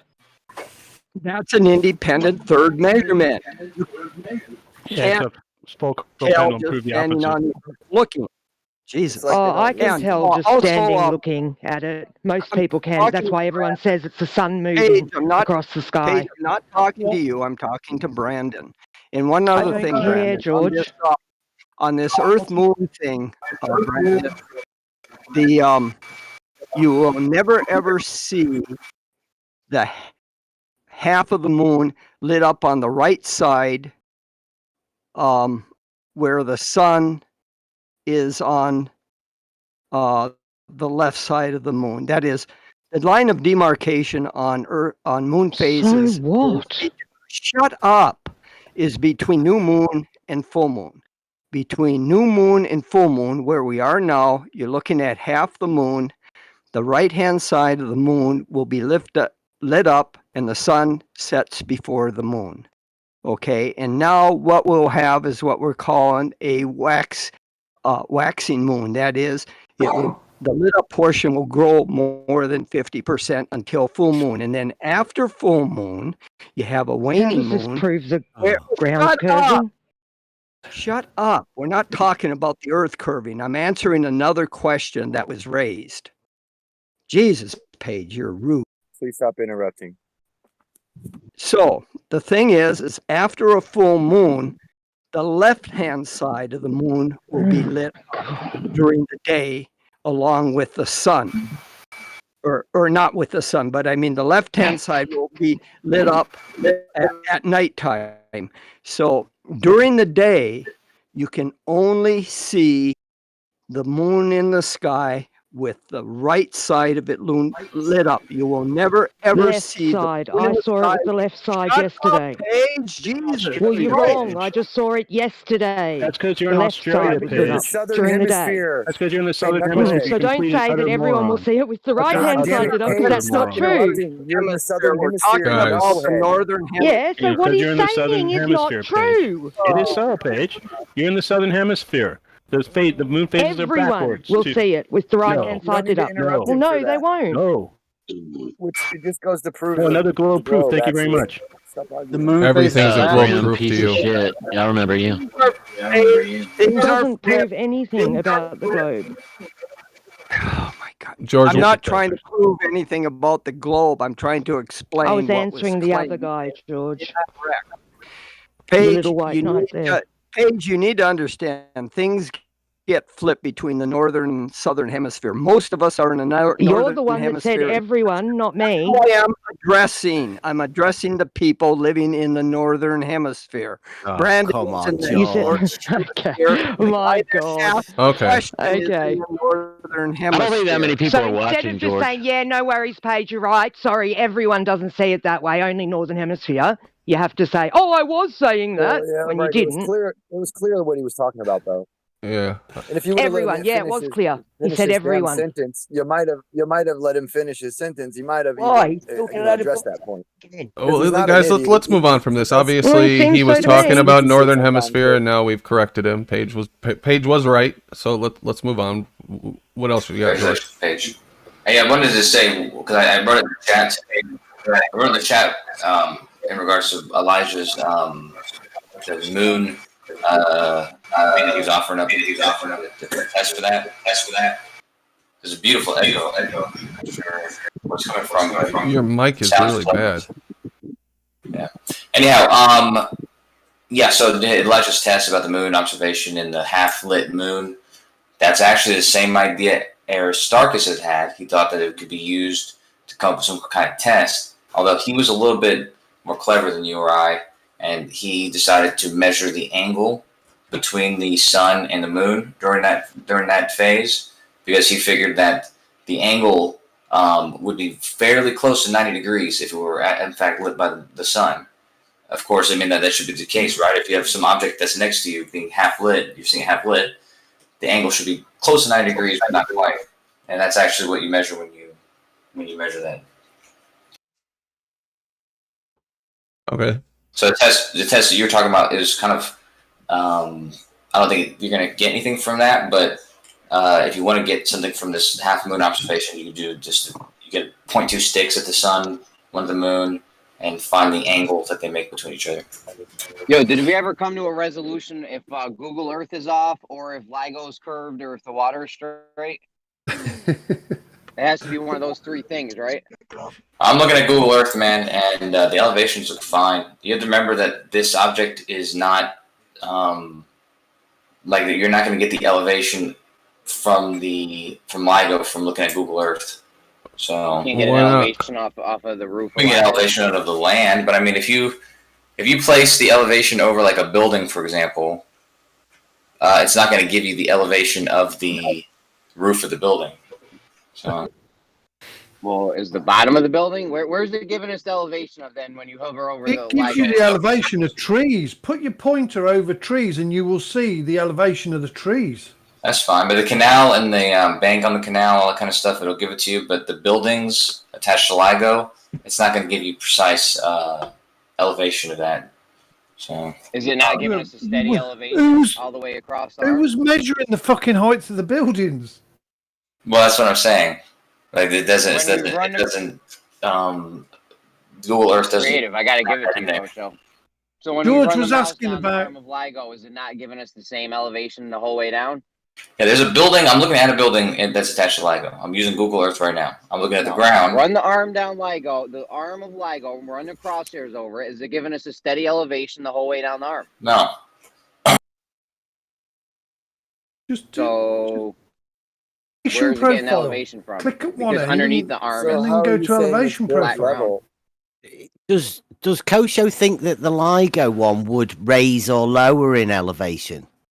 Well, you guys were talking about it for quite some time, but it's fairly simple that if you poured water in LIGO, the water would fall towards the center because both the two sides would be higher. Oh no, you're talking about rolling balls. No way. Talking to Zanuck. And he can just make that claim, and I know. So when did he go to LIGO and pour water on the floor of LIGO? When did that happen, Kosho? Well, when they constructed the building, they had to take this into account. When did you go there and pour water on there to see the water flow into the middle, like you just said would happen?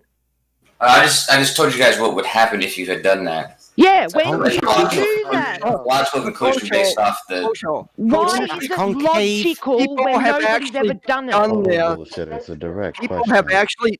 have actually done this and filmed it, not using water, but using little ball bearings, using balls. Whatever, you dumb It behaves the same way as water So flows. because they made something a little bit curved, that means the Earth's now curved. Concave. There's not Age.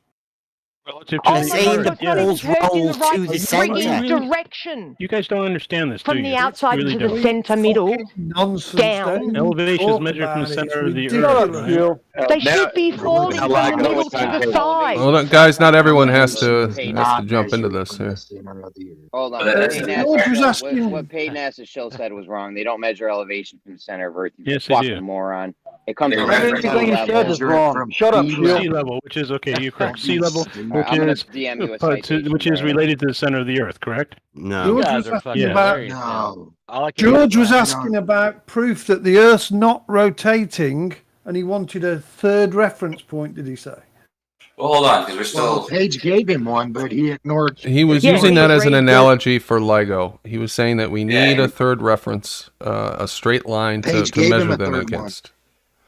The stars were Well, just in the Georgia an analogy he Guidestones, used. in the Georgia Guidestones, they drilled a very narrow hole through one of the stones, and this was in the 80s, and it points directly at Polaris. Polaris, and this day, it is still in exactly the same place. Well, yeah, they say that it moves very slowly, but I don't see any evidence that it moves at all. I'm not aware of anything. Every other star rotates around Polaris. People have done time lapses there. Yeah. I think it moves slightly, like half a degree or something, isn't it? Doesn't it rotate in a really tight circle? Really tight circle. We allegedly move millions and millions of miles a day, and yet that star stays perfectly in sight of the. It's a straw that you look up through this concrete. You know, that is something we don't talk about very often. That is a good point that we don't talk about very often, is that the stars stay in the same place. And this the response is always they're so far away, and we're the distances compared that we're moving to how far away they are doesn't make a difference. I think that's bullshit, to be honest with you. They're moving with us. Brandon, They're moving with us, are they? So the stars are moving. Brandon. Yeah. Stars are moving. The shift in Polaris from day to day, month to month, year to year is very, very slight because it you're takes giving me a headache, George. 22,000 years for the Earth's axis to make one complete Yeah, I've heard that before. It hasn't moved. Did you guys see Globebusters, Brandon? George, it hasn't moved in over 40 years. Guys, and you're all we're talking doing over each millions other. and millions of miles a day. It has not moved 1 millimeter. Hey, listen, guys, we gotta take a little more care to not talk all over each other. Please, let's just slow down because we keep talking all over each other. Right in the middle of someone talking. I would like to say, I would take this brief moment to say, yeah, Aristarchus is such a red herring. I don't know what that has to do with what I was talking about. But anyways, continue. Or he's the gentleman who made the measurement. Yeah, I know. I'm reading it right now. I can post it in the chat if you want. What is that? I'm only just answering your question. I want to get back I'm to not answering the question. Yeah, a caveman or a gentleman? But I wanted to. What does that have to do? I just said the answer, man. But I'm trying to get back to the other.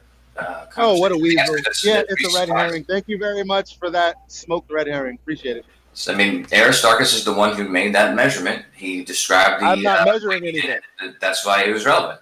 But regardless, measuring anything. It's not relevant. Right, okay. Well, when you take an angle of something and you measure what angle that is, it's called a measurement. But regardless of that, stop talking so much. He's not measuring. Can we go to reality, Kosho? Can I ask? Yeah, but let's go back. Let's go to reality.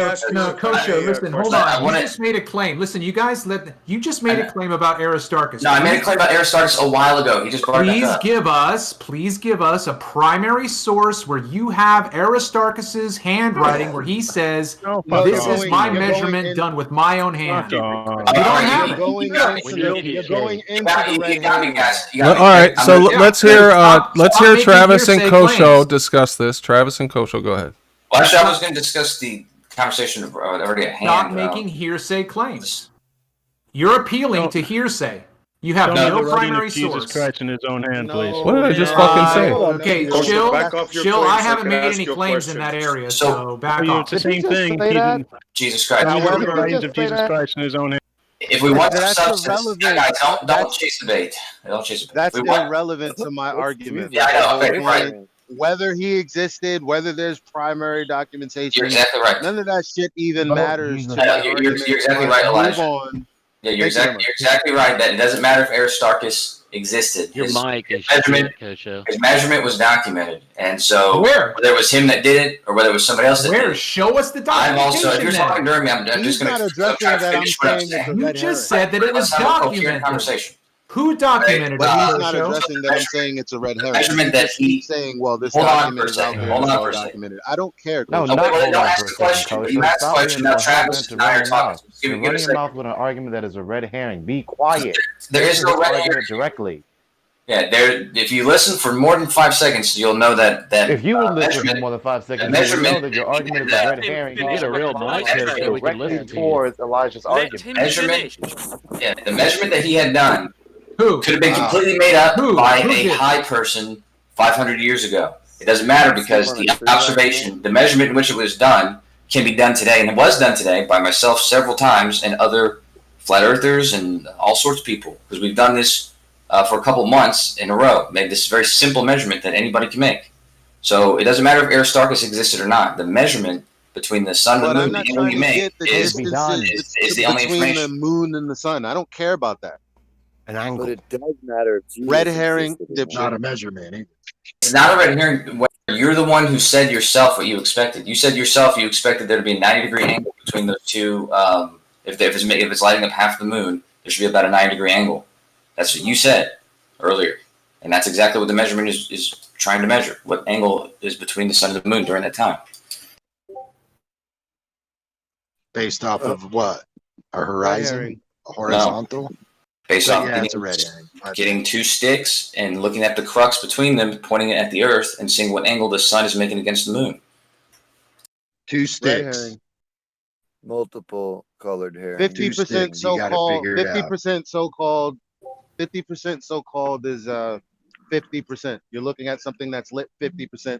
Stands to reason that the light source is going to be on one side, the side that the 50% is lit on. The end. Exactly. Well, here's the thing, though. Okay, can we get back to LIGO now, for love of God? It will never be on the other side. He doesn't get it. He doesn't. So all you get need it. is one day that's on the other side, and you got yourself a winner. You don't even get what that gentleman was saying. So go back to LIGO. So, Kosho, you said before, and George agreed with you, if I'm not mistaken, that you think either side of the arms of LIGO are slightly tilted upwards, correct? No, I think that they're higher in reference to the surface of the Earth, but it's a straight line. So that's the other thing that you guys said is that, it's just tilted. That's why it curves. You can just build a curved thing. Okay. So well, then the paradox there is that the light is traveling 4 kilometers to the other side. No, we didn't say that. Forget about the light. The arms you claim are higher at either end, correct? And I have the gravitational surface, right, Kosho? The gravitational surface. Yeah, those 2 arms are closer to the surface. Okay, last fine. point, man. Did That's Kosho win? ridiculous. Now, another question. There are no How do you winners in this, envision dude. the water next to it? Do you envision it the same way? Do you envision a drop, a hump? How do you envision the water? I mean, if it's a canal, the elevation could be equal throughout. I've measured it several different tools in Google Earth. It seems to be even throughout. A slight height at one end, but it might not be a perfect canal. So you're not sure. You're just guessing. You're just No, I'm not. If saying I'm telling you that I used the fucking tools to measure it, then it's not a guess. So you're standing at one end of the canal. What does the water do? Is there a drop, elevation at one end, or is there a other. hump? I'm It's not a asking you. canal. Hold on, Rumpus. Please don't Rumpus. Let him finish. You're standing at the end of the canal, Kosho. What do you see? Do you see a drop, or do you see a hump? What are you talking about? A canal? Well, it's 4 kilometers long. There's not going to be anything there. If it's 4 kilometers across, that's not even close enough for the horizon. So you're saying it's too close completely to the flat and level, the water. Oh, wait a minute. Hold on. You're 1 foot off the ground. Now what do you see? Yeah. You might possibly have a horizon. You might not, but other way it's going to be level, which means it's going to follow the contours of the Earth, or it's going to follow the curvature of the Earth. So you're saying it's level but curving at the same time. Is that what you're saying? There's a hump. Just like the sea. Just like the sea. Be like quiet, every other bit of Rumpus. water. Please stay out of it. Let him finish. Why are you coming to rescue Kosho? He's not rescuing me, but if he wants to jump in, I'm not hogging. I don't want to hug the mic, man. But yeah, exactly. If it's a ball, then level on the ball means that it's the same elevation above the surface. So there's a hump there. There would be, sure. I mean, there's a hump everywhere if it's a ball. Thank you, man. You're out of this. You call that an elevation change or curvature? That the straightest thing in the universe is higher at either end, and then you just said there's a hump No, the between elevation the water is next to constant. it. There's no change in the elevation of the water. So what did they do to You said there's an elevation change based on the horizontal. Of the water. There is no change in the elevation of that canal at any point. It's level. Oh, yes, sir. Curved. That's not what your buddy just said. Which means it's the same distance from the center of the Earth at one end. Actually, there's a lock, Rumpus, so you're wrong. That's not what Kosho just said. It's exactly what I just said. He's agreed. Kosho and I are complete agreement. Yeah, right. So you agree that the arms of LIGO are higher at either end? Dude, listen, SE, just so you're clear, so you don't misquote me again. The arms of LIGO, the building, the facility, the arms are higher elevation than the center because it's a straight line. The canal on the outside of LIGO, which is not LIGO, the canal on the outside is completely level. So the center sits on the sagittal. It's a tangent with the center touching the earth. Is that how they built it? The ground than the center. Each arm. Higher off of the ground. I asked Kosho. Kosho, is that how they set? Is that how they built it? With the center touching the ground and the ends of the arm would then be at higher elevation. Yeah, they built it. They built So it the center is the point that touches the earth, though. That's yes or no? I'm not sure which part touches the earth or doesn't touch the earth. I just know which parts have higher elevation. Okay. I thought you knew because you were talking about it like you knew. They just built it in a valley. Why couldn't they have just used a natural valley then? I mean, why is it so difficult? The horizontal killed it. You don't know where they decided to make the tangent. They could have it at the joint of the two arms. They could have it in the middle of one of the two arms. Where did they have it then, Rumpus? The reason I was asking Kosho is because he was talking like he knew where the tangent was. That's all. I was just trying to confirm whether he knew or not. Brendan, isn't it between like 2 foothills or something? So it's like there's a hill on either side anyway. I'm not sure. It's in Louisiana. That's irrelevant. It is kind of on a hill. Yeah, it looks like not in the foothills, but in the plateaus. It looks like. So it could be like the different elevations of the ground naturally already there that they used, particularly. You wanted to build a swimming pool, you'd want to make it level. But the point is, I know that people have been talking about looking at the top of the building as though that indicates what the inside tube is doing. You've no idea. The tube cannot be following a level. Therefore, it's going to be. I made that point earlier. Were you not listening? I made that point already. Well done, Brandon. Rumpus, are you not aware that there's a canal that runs the length of LIGO? a canal. Yes, I am, and I Water just level. explained that is Horizontal. level. That is level, and remember, there's only a meter No. drop. That's There's only a correct. meter drop. So the bottom, Is that what your bottom of little this book tube, says? the bottom of Buildings this tube settle, at one too, end so they- will only so be they have 1 to- Get out meter and measure it, below okay? the other end, below All the you do is level, say the shit, elevation Rumpus. value. Why don't you go Then it measure would it? be at the other end. So in it's theory, a we very small amount that you wouldn't detect on the Google Earth. in theory we Inside should the be able building. to get out there and measure the elevation difference between LIGO. Let's just say the tube for now. Let's forget about the closing. The tube, since we believe we know that is straight, and the water level, and determine what shape the Earth is, in theory. Yes, there will be a difference. Yes, well, depending on where they decide to put the tangent. Let's suppose they put it at the arm with the two arms It's come already together. built, Rumpus. So what? That's not. know. So what? What do you mean I where don't they know. decide to put? No, it? that's gonna determine how Because much of they an elevation decided to difference do there it. is. So I'm just guessing here that Okay. they decided to take the tangent at the point where the two things meet, and then they decide, right, we'll then go from there, we'll make a straight line, and that means the drop at the other end of the arm will be about a meter. It's So 4 you're just kilometers making away, shit whatever. up. Right. You're making So shit up. therefore, there'll be a difference. So the same point, if they had a bit of water, so if they built a bit of the tube, so the top of the tube was at Oh the my same God. elevation as the canal at one end, then the tube, assuming depending on what angle they decide, because they could pick any angle really. Oh, then my but if they decide to make it a tangent, if they decided to Anybody make it a following this tangent, bullshit? if they decided to make it a tangent at that point, there will be a difference of a meter at the other end. But they could incline it in any way they like. Incline, the Rumpus? only thing Even they if I care about is was, I making it wouldn't straight. support him. They could have it Which angled way? down if they wanted to. Right, so it Rumpus, how do you inclines get an down angle, away Rumpus? from the How apex do you point. get an angle? How do you get a rumpus or a angle, Rumpus? How do you Sorry, get say an again. angle? It doesn't matter how they built it, where the tangent point is, if they angled it down, if they angled it up. As long as it's a straight line, you'll be able to measure that against the water level and you differentiate between the two models. None of that matters. Well, None it of those would make details matter unless Yeah, until it no, comes time to if they inclined until it it down, comes it would make a time big- to it would make a big calculating what the difference. differences should be. Brandon, You think- if they inclined it and it wasn't a tangent, let's suppose they for some reason decide to point down by 5 degrees, then the difference will be bigger than the As drop. long as But it's I can straight, imagine as long they- as it's straight, the delta will be straight different. downwards, you idiot. Doesn't matter. They could be pointing this He's straight saying thing horizontal, down. dude. As long as No, we can determine what it is and it's straight, we'll be able to falsify one or the other model. You get the drop difference. I mean, this is incredible. God damn, if you would listen to me, you would understand what I'm saying, but you just want to keep opening your fucking mouth. You have to ensure that they've got it as a tangent. You don't know that. It has to be fine. Okay, fine. It's dug into the ground 2 feet. Still a difference between the two models. As long as we can determine what the position of LIGO is relative to the surface of the Earth, we can measure the difference in altitude between the tube and the water and falsify one or the other model. That's true. That's true. Rumpus, even if LIGO was straight and at an incline, you're still going to measure a non-uniform drop with distance. It will be curved. It won't be at the 8 inches per mile squared, but it will be curved.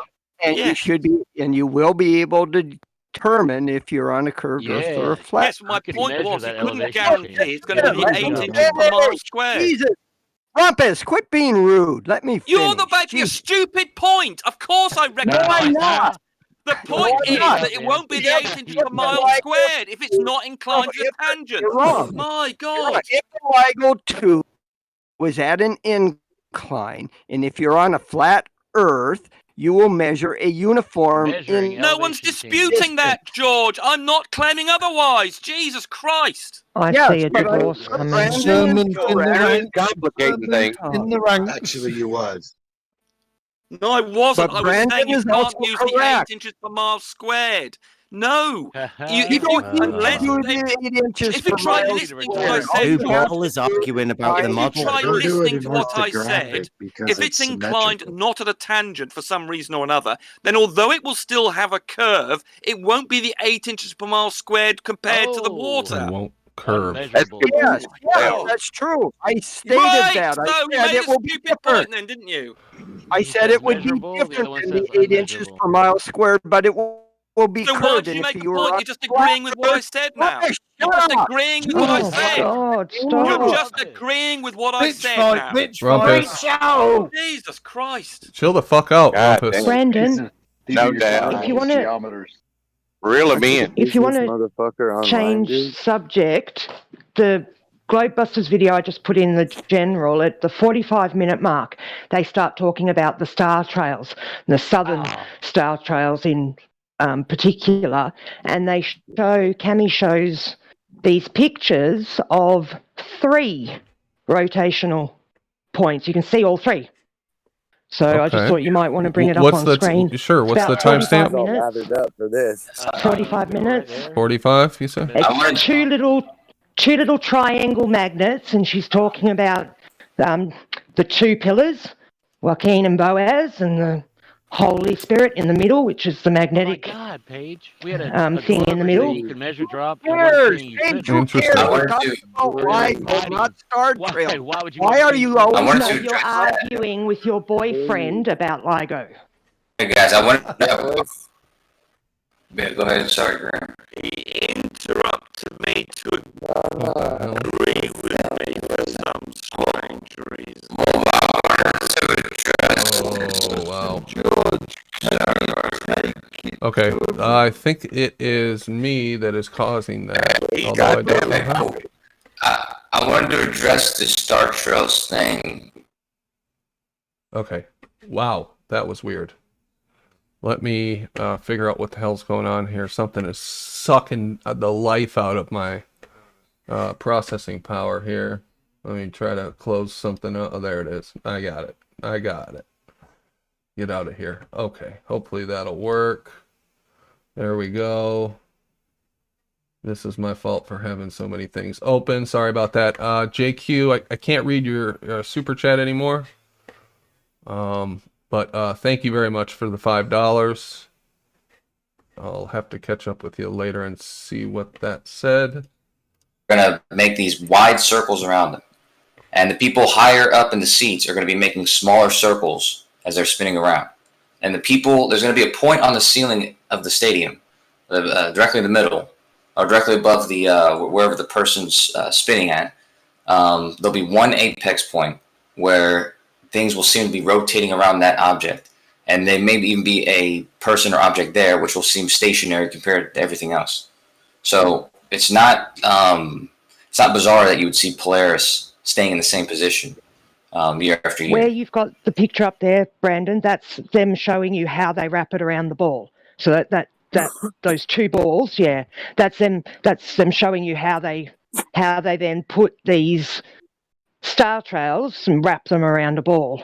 I'll have to watch this that, because she I've shows been looking forward to Yeah, it Cammie's was really Cammie talking about interesting. this. This is brand new stuff, or is this a rerun? Yeah, pretty much brand new. Yep. Wow. Okay, cool. Because I was talking to Cammie about this a while back, and I didn't know she was still working on it. Good to hear. Yeah, she's done some fantastic work. Yeah, really amazing.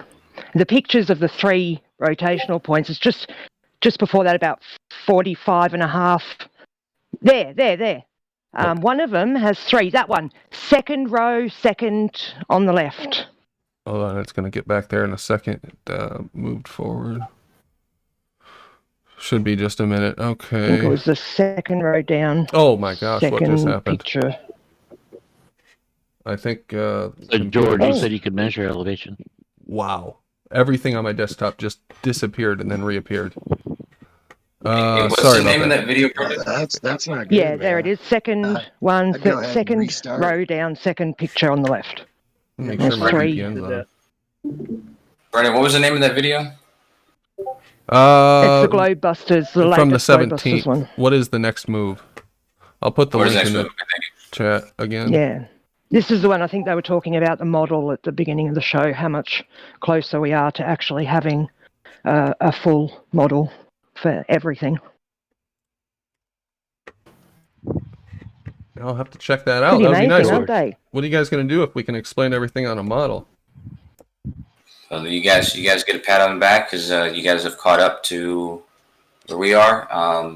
So that's pretty You good. have a model. No, not caught You up. have a We've made model? you go back. See what the is what the will next happen. What the idiot talking argument about? that You the have a globals model. will bring up The next Yeah, argument they don't they'll even have bring a out globe that model. flat Earth has a model that works. The next argument Globers will bring up is models ain't reality. Yeah. Like science Yeah. doesn't prove anything. Yep. That's y'all shit. It'll turn into models are pseudoscience. You know, models in this conversation, it just simply means a description. It's an in-depth description. You know, whatever specifically you're talking about, whether it's a model. George was just saying he can measure the curve. I want to hear. I don't know what's wrong with your mic, Kosho, but every second word seems to be dropping out. It's probably It's hard someone was to talking while I was understand. talking. Yeah, it was me. I'd rather hear George talk than you. He was just saying he can measure curve. Hey, Brandon. Yeah. Is it all right if I share my screen? So how do they explain those three rotational? How does the Glober explain that? Only two there, Paige. There are only two. You're going the one to with three, Rumpus. right after this, There's Don. one right there. Where? There's There are three. only 1, 2, and 3. they're just spread around a 360. So therefore, there are still only 2 points of rotation, but you're just seeing half of one of them. Rumpus, if that's half on one side and half on the other side, they're both above the ball. Because there's a 360-degree view. That's why they've joined. If you join one end to the No, other, you will it's find not. just 2 points. They are. No, it's not. And they've shown the magnetic. Views. They have shown the magnetic lines of the Earth match these rotational points. So you guys are really almost screwed. Like, It's not clearly a wrong. panoramic shot. You don't understand what a 360-degree shot is. I mean, unbelievable. And do you understand that if that is a 360-degree shot where you're standing there and they've turned in a 360-degree circle, then both those rotational points are above you. No, there's So one you in front fuck, of you and one even if behind that's what it is, All right, you fuck too. Rumpus and Kosho, where did Paige, have you ever Aries been to the failure? ground game for the stars? What's up? Where did You don't Aries understand failure how go a wrong? 360-degree view works. It's really simple. You have to join Then one end to you're the other, fucked. and you've only got 2 points of rotation there. One of those points of rotation is split in half between the left hand and the right hand edge. There are still only 2 points of rotation. My God! Ta-da. Have you ever heard of Incredible. Aries failure? Poor Rumpus? George. He was trying to tell us about when he was measuring curvature. Where'd he go? What about You guys Aries are talking failure? about Why are we points switching of to Aries failure rotation suddenly? and how you wouldn't be able to tell which one was turning. Have you ever heard of Aries failure? I have, Yeah. yes, I'm fully familiar with it. Okay, where did that experiment, because it was one, where did it go wrong? Where was where did because it he proved fail? the Earth was stationary. It didn't go wrong. The failure's So not why in do the they call it a experiment. failure? So Failure well, was Airy check was the motion. Airy wanted to prove No, that the the failure Earth was was that he moving. didn't have to tilt his telescope. He failed to need to tilt his telescope. No, it's called. Hold on Yeah. a second. Hold on a second. Wait. It's called Airy's failure because he set out to prove the Earth was rotating, Yes. but he failed. But the experiment He was a proved success. the It had Earth a was result. stationary. Where did No, that no, experiment go wrong? No, it doesn't show the Earth stationary at all. Well, you better take another look at it. The stars are moving. I've got the map. I've got a book It describing shows the this. stars are moving. The Earth is not. Guys, let's hear Rumpus's actual answer though. Yeah, how about that? Well, I haven't. What's your- I could go and get my book. I could give you the full rundown of Okay, well, give me a couple of Go minutes get and I your will book. go and Oh get my book. Do you have just the gist of it maybe memorized? Not his book. It not was the a book. failure in the sense that he failed to detect what he was looking for, but it was still a success as an experiment. So you shouldn't think of it as a failed experiment. He was looking That's for what we Earth Proved that the Earth rotation. was stationary. Hello. He was looking for Earth It turns out if you do rotation. the math, He failed. get But the he was same doing result. true I science can and he didn't I let can show you the biasness math. get in the way, and he found out that the Earth was stationary, and that's what he claimed. No, he didn't claim the Earth was stationary. Absolutely No, not. he claimed was that well the aware that stars the Earth are moving. He understood that it's the stars that are moving after he did this experiment. Because he failed to need to tilt his telescope the 5 degrees he thought he would have to if it was a moving globe, if the ground was moving. Because the there's sky I is can show parallel you- to the ground. I can get. I'll get Sorry, back to you in Cleary? 2 minutes with the maths, if you like. I said the sky is parallel to the ground. Yeah, Nick, the audio. I think, I had to close some of my tentacle porn tabs, so I closed all those out. We should be good now. Yeah, They he got, was looking for the ether. they did get. It just wasn't what they were expecting if Earth was rotating. They didn't get the amount that they were expecting if it was the Earth rotating. Well, no, if the Earth were rotating through They the got a ether. much. So there's your So the Earth wasn't rotating through the ether. The ether's just having a gentle breeze over the Earth, which is what they detected. They didn't detect the Earth scrubbing through the ether like they thought they were going to detect. So they said says here that they got rid of the ether instead of saying the ether's drifting slowly over the Earth. You have no understanding of the Michelson-Morley experiment. That's not true. Oh, sure, George, just shut up. And they I don't need your bullshit. It's not bullshit. I've got If the all original. you've got is paper. Why feelings, don't you go read George, the then original shut up. paper? They were looking for the ether wind. They couldn't find it. They You said you could measure elevation, drift. right, George? Curvature? You were just saying you could measure curvature a minute ago, George, right? I have a question about the elevation too. Whenever y'all are done talking about it. I wasn't talking about measuring curvature, but I did. Oh, you No, you didn't. did. Yes, he did. I thought you were just doing a refraction study, not measuring. If he did, he measured a hill. Curvature. Yeah, this year I'm doing the refraction study, and I have been doing refraction studies. 2 years ago, I was doing refraction Oh, good, studies. you might learn something. Very easy. Rodney, what were you going to say? Aaron Rodney, of about elevation? Goldbusters asked me with my test that I was using 2 years ago if I could modify it to measure the curvature of the Earth, and I did. I put up a second set of targets that demonstrated that there was Earth curve. No, I was talking about LAGO a minute ago. You were talking about the elevation was measurable. The curvature was measurable, right? At LAGO. Not your bullshit on your lake. Oh, these poor people are so confused. That's how they reverse engineered it. That's the only way they could have done it. Rodney, what was your To get it question, on the Rodney? ball. Oh yeah, I was just going to ask George what. I think it was George that said elevation was measured from the center of a sphere in surveying. Is that right? Paid Nashik said that, but No, I didn't. Oh, okay. No, he said elevation. He used a specific word.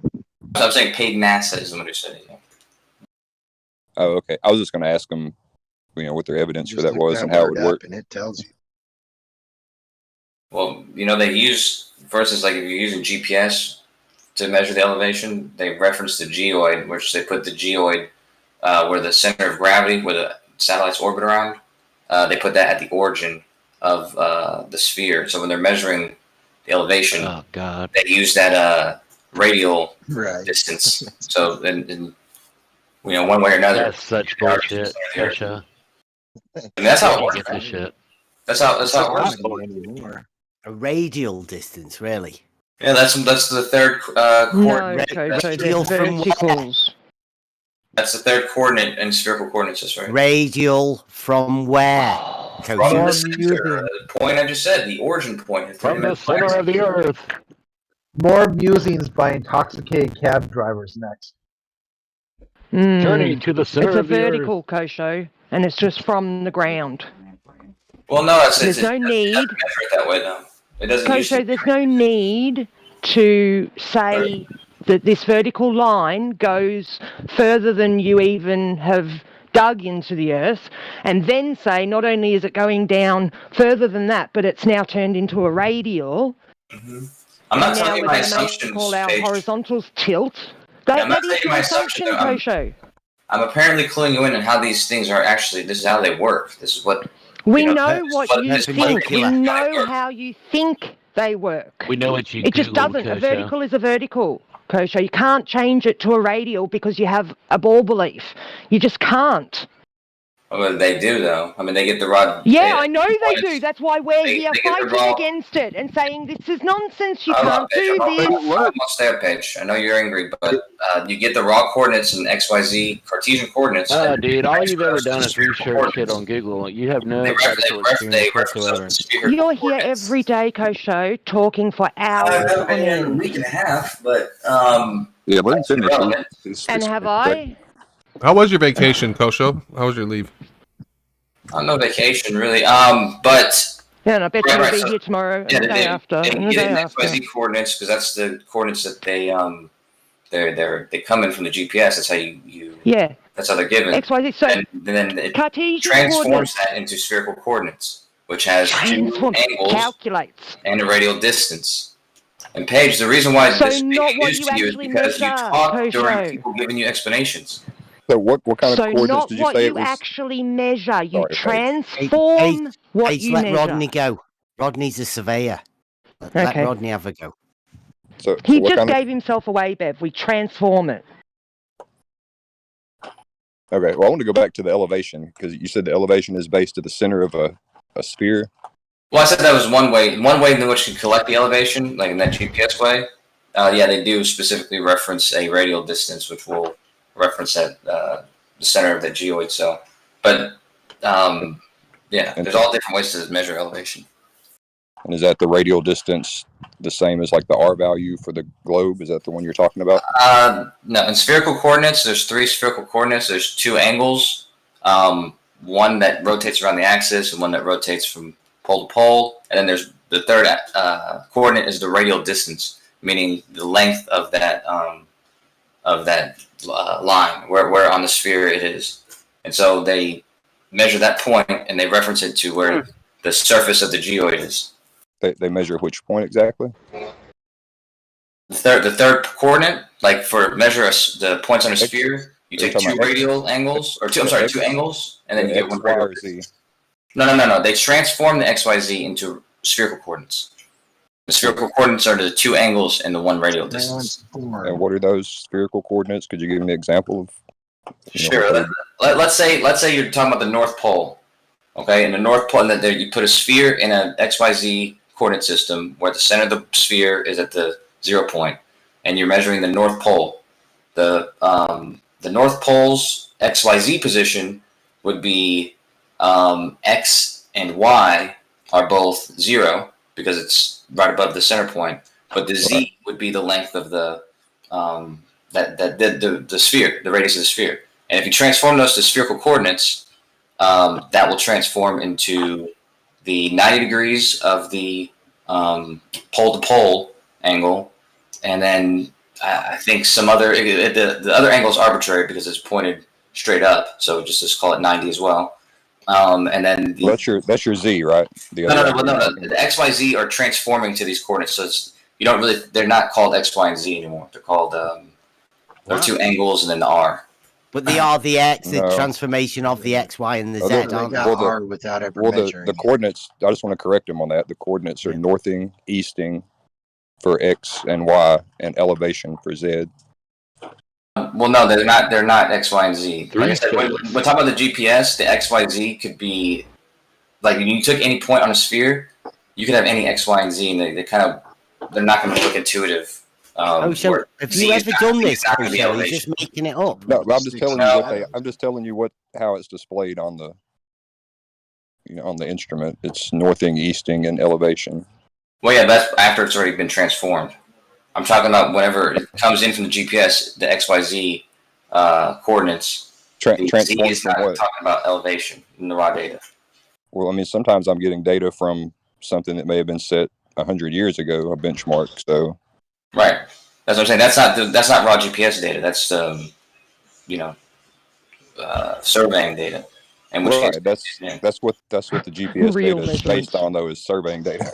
Yeah, but when they find positions, they get those positions in real time. So they might reference something, but they're going to use the positions. So when you're talking about you're talking about Rodney. He's the guy telling you.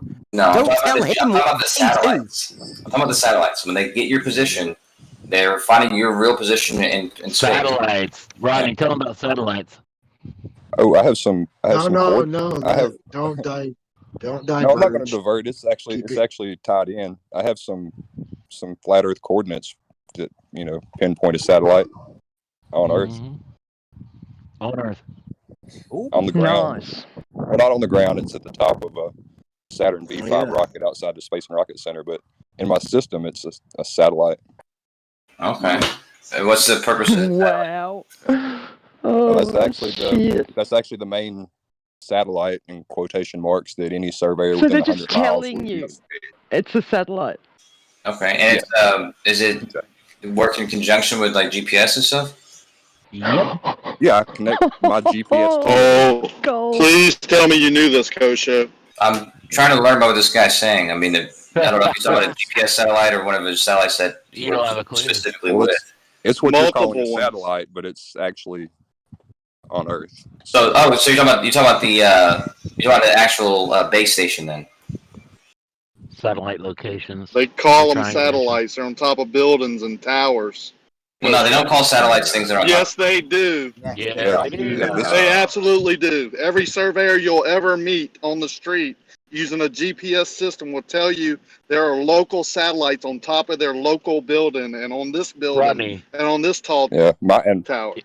What's your system there? They could be talking about base stations. Navcom? Is it Navcom or They call them satellites, Kosho. Base stations aren't satellites. They call them satellites. Exactly. So if they're Kosho. calling them satellites, They refer they're not base to them as stations. Otherwise, they'd satellites. call them base stations. I'm in conversations with the people at the base stations here that went down the street from me because I'm hooking up an RTK with that Do you base want to hear station. what it's called? They've never called that a Rodney can satellite. tell you. When they say the word satellite, they talk about the objects that are in the sky. Shit. No, they just talk about the thing they're receiving a signal from. Yeah, you're What's your system assuming called, Rodney? they're in the. What? I'm sorry, what? What is your system called, Rodney? I use a TopCon Hyper HR. TopCon. Yeah, but the coordinate system, right, is your Oh, satellite locations. Yeah, state plane. What's that called? State plane. Yeah, state Mm-hmm. plane. Yep. Yeah, a plane. Yeah. It's a real satellite. Plane, Yeah. PLANE. My or system also. PLAIN. I don't know if Kosho knows this, but my system has a cellular modem, so I can just strictly work off of cell towers. Right? No. I mean, most cell phones have that exact same feature. Like when you communicate, you can communicate with GPS through the cell towers, but you can also put your phone in airplane mode and communicate directly with the satellites. No, it's So, all what you're not based going to off do is the you're ground, usually not going off to the communicate ground with towers. the base stations usually, because the base stations you have to have special equipment to communicate with those, not a regular receiver. Look, even Well, ballers hold on, don't even hold know on. how their When own you say base station, so-called what do you- satellites work. Kosho, I think, just proved it, right? So the Yeah. satellite sends a signal to a ground-based tower, A base that's station. known as the main base, right? And it sends Not a always. signal out across the plane to all the other ground-based towers and everything in between. The further you get from the ground positioning system tower, right? The further you get from The it, base station. shittier service, the shittier reception. Yeah. It's all ground based, Oh, even wow. in the globe model. No, for instance, for a regular GPS, you don't have to communicate Yeah. with these base stations. But for the RTK There are system, you the If system, you have direct the TV, system, they have a mainframe. the system They have that a I'm mainframe. the system that I'm working with to get the specific accurate information or the accurate positions, they do have to communicate with a base station because the base station will communicate with a base station that you yourself No, operate. No, that's wrong. No, listen to me very That's wrong, carefully, though. dude, real quick, and I'll be quiet, all right? So even in the globe model, in your model, the satellites orbiting the Earth are sending a signal to ground. Like if you have direct TV, right? It has a mainframe and it sends a signal on the ground. It sends a signal out to all the other ground-based towers, turning them into receivers, right? Now they're receivers. And output. So that you got the output and the receiver.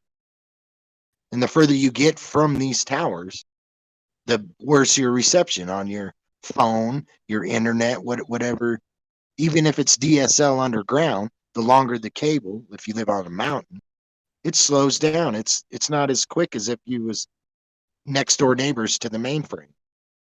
Yeah, they said you don't have to connect to one of those base stations, and specifically, You can't use GPS surveying equipment without a base station. GPS was Actually invented can't. by triangulation. No, they come in in the United pairs. You get States a by base. the You have a Loran base station. project. Way before NASA.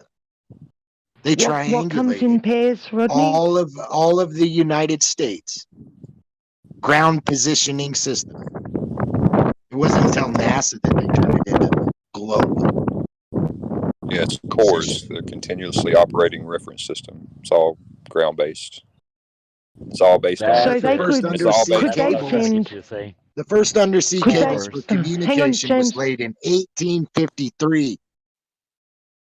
Can I just ask, would they be able to send any information that you're looking for through, say, if I get on my phone and I want to find somewhere to go, and I look up my map and, you know, it tells me where I need to go to get to this place, could all that information be sent from the company that collects the data to a ground-based mainframe and then disseminated from there? Is that what happens? That's exactly what happens. All the state plane data from all the benchmarks has just been compiled into a huge database, and they have these small windowless buildings. Yeah, is there only a certain amount of room that you can be away from that base station? Is that why they need them every however often? Or is there only one big mainframe? Well, I don't know how he's using base station, but you know, the system comes with that's a what I'm base. confused. Is he? Yeah, system comes Yeah, with a is base he meaning station. a whole thing or just one little thing? I don't know. That's what I'm trying to figure out.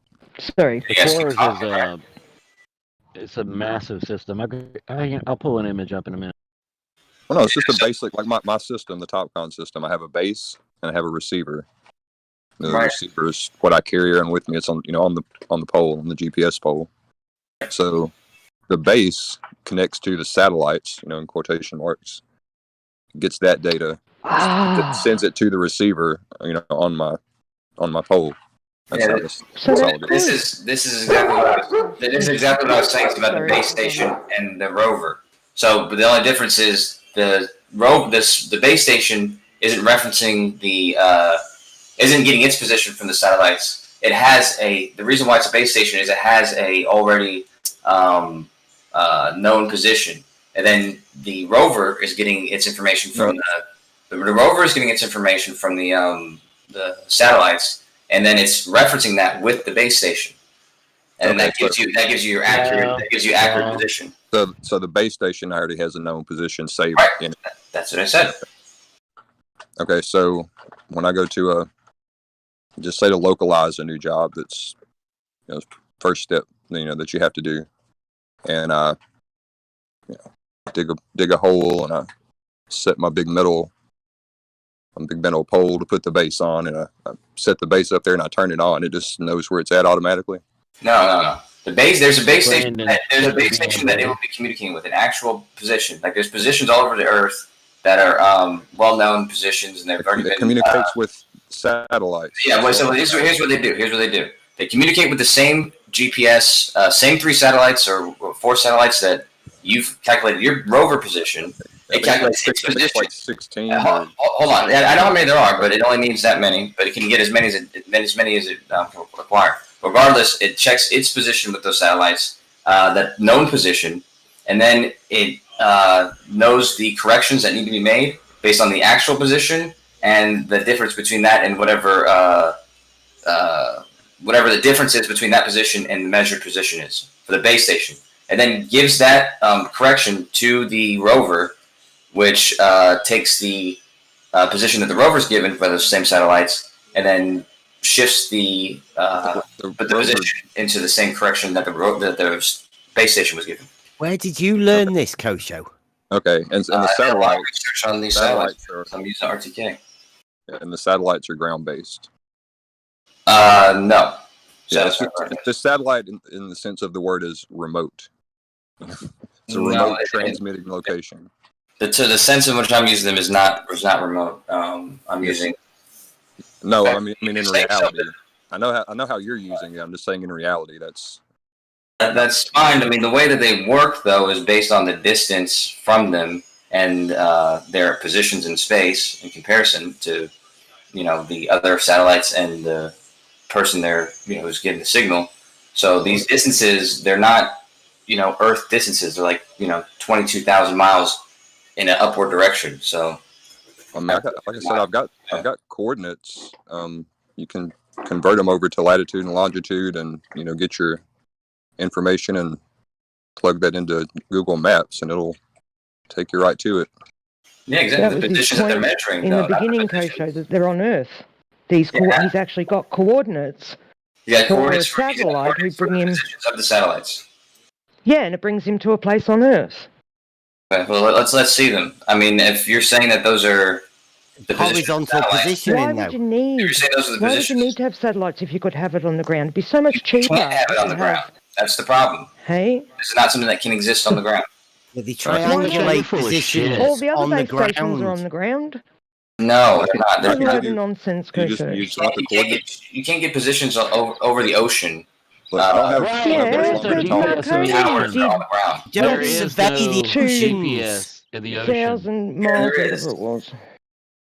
There absolutely is. Bullshit. There's machine-to-machine communication. That's all you have. Trust me, I have vessels that get stranded in fog because they have no fucking clue where they're at. Yeah, there's GPSs in the ocean. There's GPSs all over the Earth in places where there's not towers. Okay. Would you No, like if the you coordinates? look at the towers, you'll notice that Yeah, it's sure, go ahead. triangular. And also the context of these coordinates as well. I've already given you the context. No, I'm asking specifically, like, are these, you're claiming these are the source of the stations that are, or the positions that are getting. This is a physical point. It's distance from you to get your position. Yeah, this is a coordinates to a physical location that has been physically measured. And you also understand that there are ground towers, like the mobile towers, that can give you GPS information. Yeah, this is coordinates to one. It's on top of a big giant rocket at the Space and Rocket Center Museum. And like I said, it's the main one. And any surveyor within 100 miles who needs to connect to it, that's the one they choose because it's got the largest range. Yeah, how are you able to get a position with just one source? What do you mean with just one source? Well, you just said this is one position that's giving you its information. How are you getting your position with the information coming from this so-called satellite? This is just the main transmitter. I mean, it triangulates using other ground-based transmitters and towers. So then this is a base station. Triangulation, Kosho? It's not a base station. A base station is what your rover connects to. Well, yeah, exactly. Well, your rover would be the thing collecting your GPS information. Your rover is going to be the thing that you're trying to get the position of. Right. It gets it from the base station, which gets it from the satellites and the towers. And yeah, but that doesn't make sense. In order for you to get the position of that rover, you need to get it from 4 different sources, not just one. Makes perfect sense, Kosho. It doesn't make any sense. The only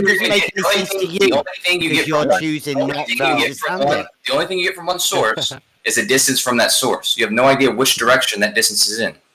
That's right. You triangulate. Exactly. To triangulate, you need multiple sources. He didn't say you only use one source. Yeah, he's not saying that's the only one. He said that. He never said that base station is getting its satellite. He never said one source, Coach. Yeah. I think 16. Kosho doesn't understand Like it'll pull up like 8 or 16. The base station is what the one thing. Kosho, if you would shut your mouth every now and then and listen, he would tell you his unit is going to pull up like 12 or 16 satellites that are local to his position. He just said. On top of if you would shut up. The base station does that, and the rover does not do that. Buildings and towers.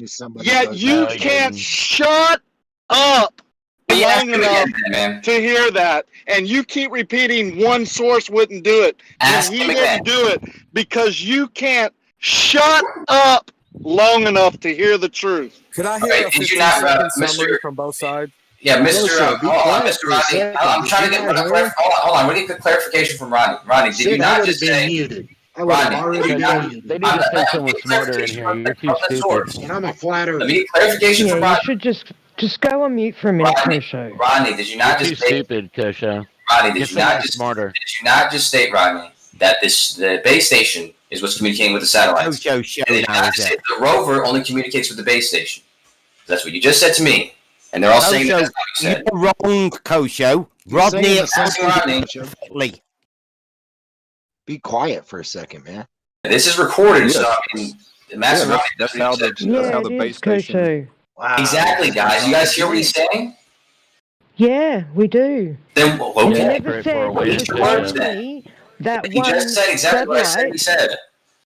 He's waiting for you to be You're quiet. adding And then When when you you get are, wrecked, stuff onto this is that. what you do. When Kosho gets wrecked, this is what he does. He starts How many talking- you guys all just He said just starts Try to find talking one thing. non-stop. Yeah, he just won't stop. Let's let Rodney respond. I'm trying to tell you that that's not what he said. He said Hey, he had Kosho, you think you could go on mute Yeah, for we 1 know minute? you're trying to tell us. What you think, Kosho? I bet you can't. I mean, Rakia, 1 minute. you just yelled 1 minute. wrong. I bet you can't. I bet you keep talking. Admit that you were I bet you keep talking. I bet you keep talking, Hey, Kosho. I'll summarize y'all's position and Kosho's and then see if he agrees with it. Kosho can't shut up to let Rodney make his position. Let's hear Rodney's position. Go ahead, Rodney. To answer his question, yeah, the base station gets information from satellites to, pinpoint its location. Then there's two-way communication between the base and the rover, so each one knows where the other is at, in relation to each other. It's not from a single source like he's trying to make it out to be. I don't know why he's saying that. No, you just said that the rover is getting it from the base station. The base station is getting it from multiple sources. That's where it gets its position. But the communication between the rover and the base station is, like you said, two ways. One from the base to the rover and one from the rover to the base. Is that correct? Yeah, it's a two-way communication. Right, and that's exactly what I said you stated. They're all yelling that you did and told me to shut up for some reason. I'm telling you that this is impossible. Yeah. And they're all agreeing with me, apparently, because they're all saying that you didn't state that. Do you see how much more? So I'm the one that brought this topic up, right? By using DirecTV. Kosho? So when you use your satellite for DirecTV, notice how it tells you to point it at a 45. Because it's not going to the stars. It's going to the closest we're not talking ground about base. TV here. This is surveying. I'm just saying it's going to global positioning system or ground positioning system. That's where it originated long before NASA. So all I'm saying is the ground positioning system is based off the tower, whether it be a telephone, wireless, radio waves, whatever frequency you're using. It's based off the tower, ground base. So I don't care if you got things up there on helium balloons floating around, right? I don't care because NASA's the #1 purchaser of helium. Don't know why. But Yeah, it works for a level plane, doesn't it? Refrigerating in rocket. the world. Can They I buy ask more Rodney? helium than Can I have Rodney about the accuracy for a vertical on the vertical datum for a GPS system? Is that first order measurement, or would you like to use a more accurate tool, or how accurate is that GPS system? It can be accurate within a couple of hundredths of a foot. Millimeter accurate, or 16th of an inch? Oh, foot would be Well, good, right? I mean, we use tenths and hundredths mostly. So tenths. But it's ground-based Hundreds. signal. A hundredth of a foot? A foot, yeah. Yeah. So they, on the vertical scale, they would be that accurate nowadays, would they? Using the GPS system Yes. for elevation markings, then. Yeah, they're pretty accurate. So in regards to the LIGO, when they say LIGO is a straight thing, like Rumpus said before, there was an incline on it. Would you say that's possible? Like in order for them to make it horizontal, LIGO and the base station for that, when they were setting the monuments out for the concreting, would that be horizontal? And if it was horizontal, would it be on an incline?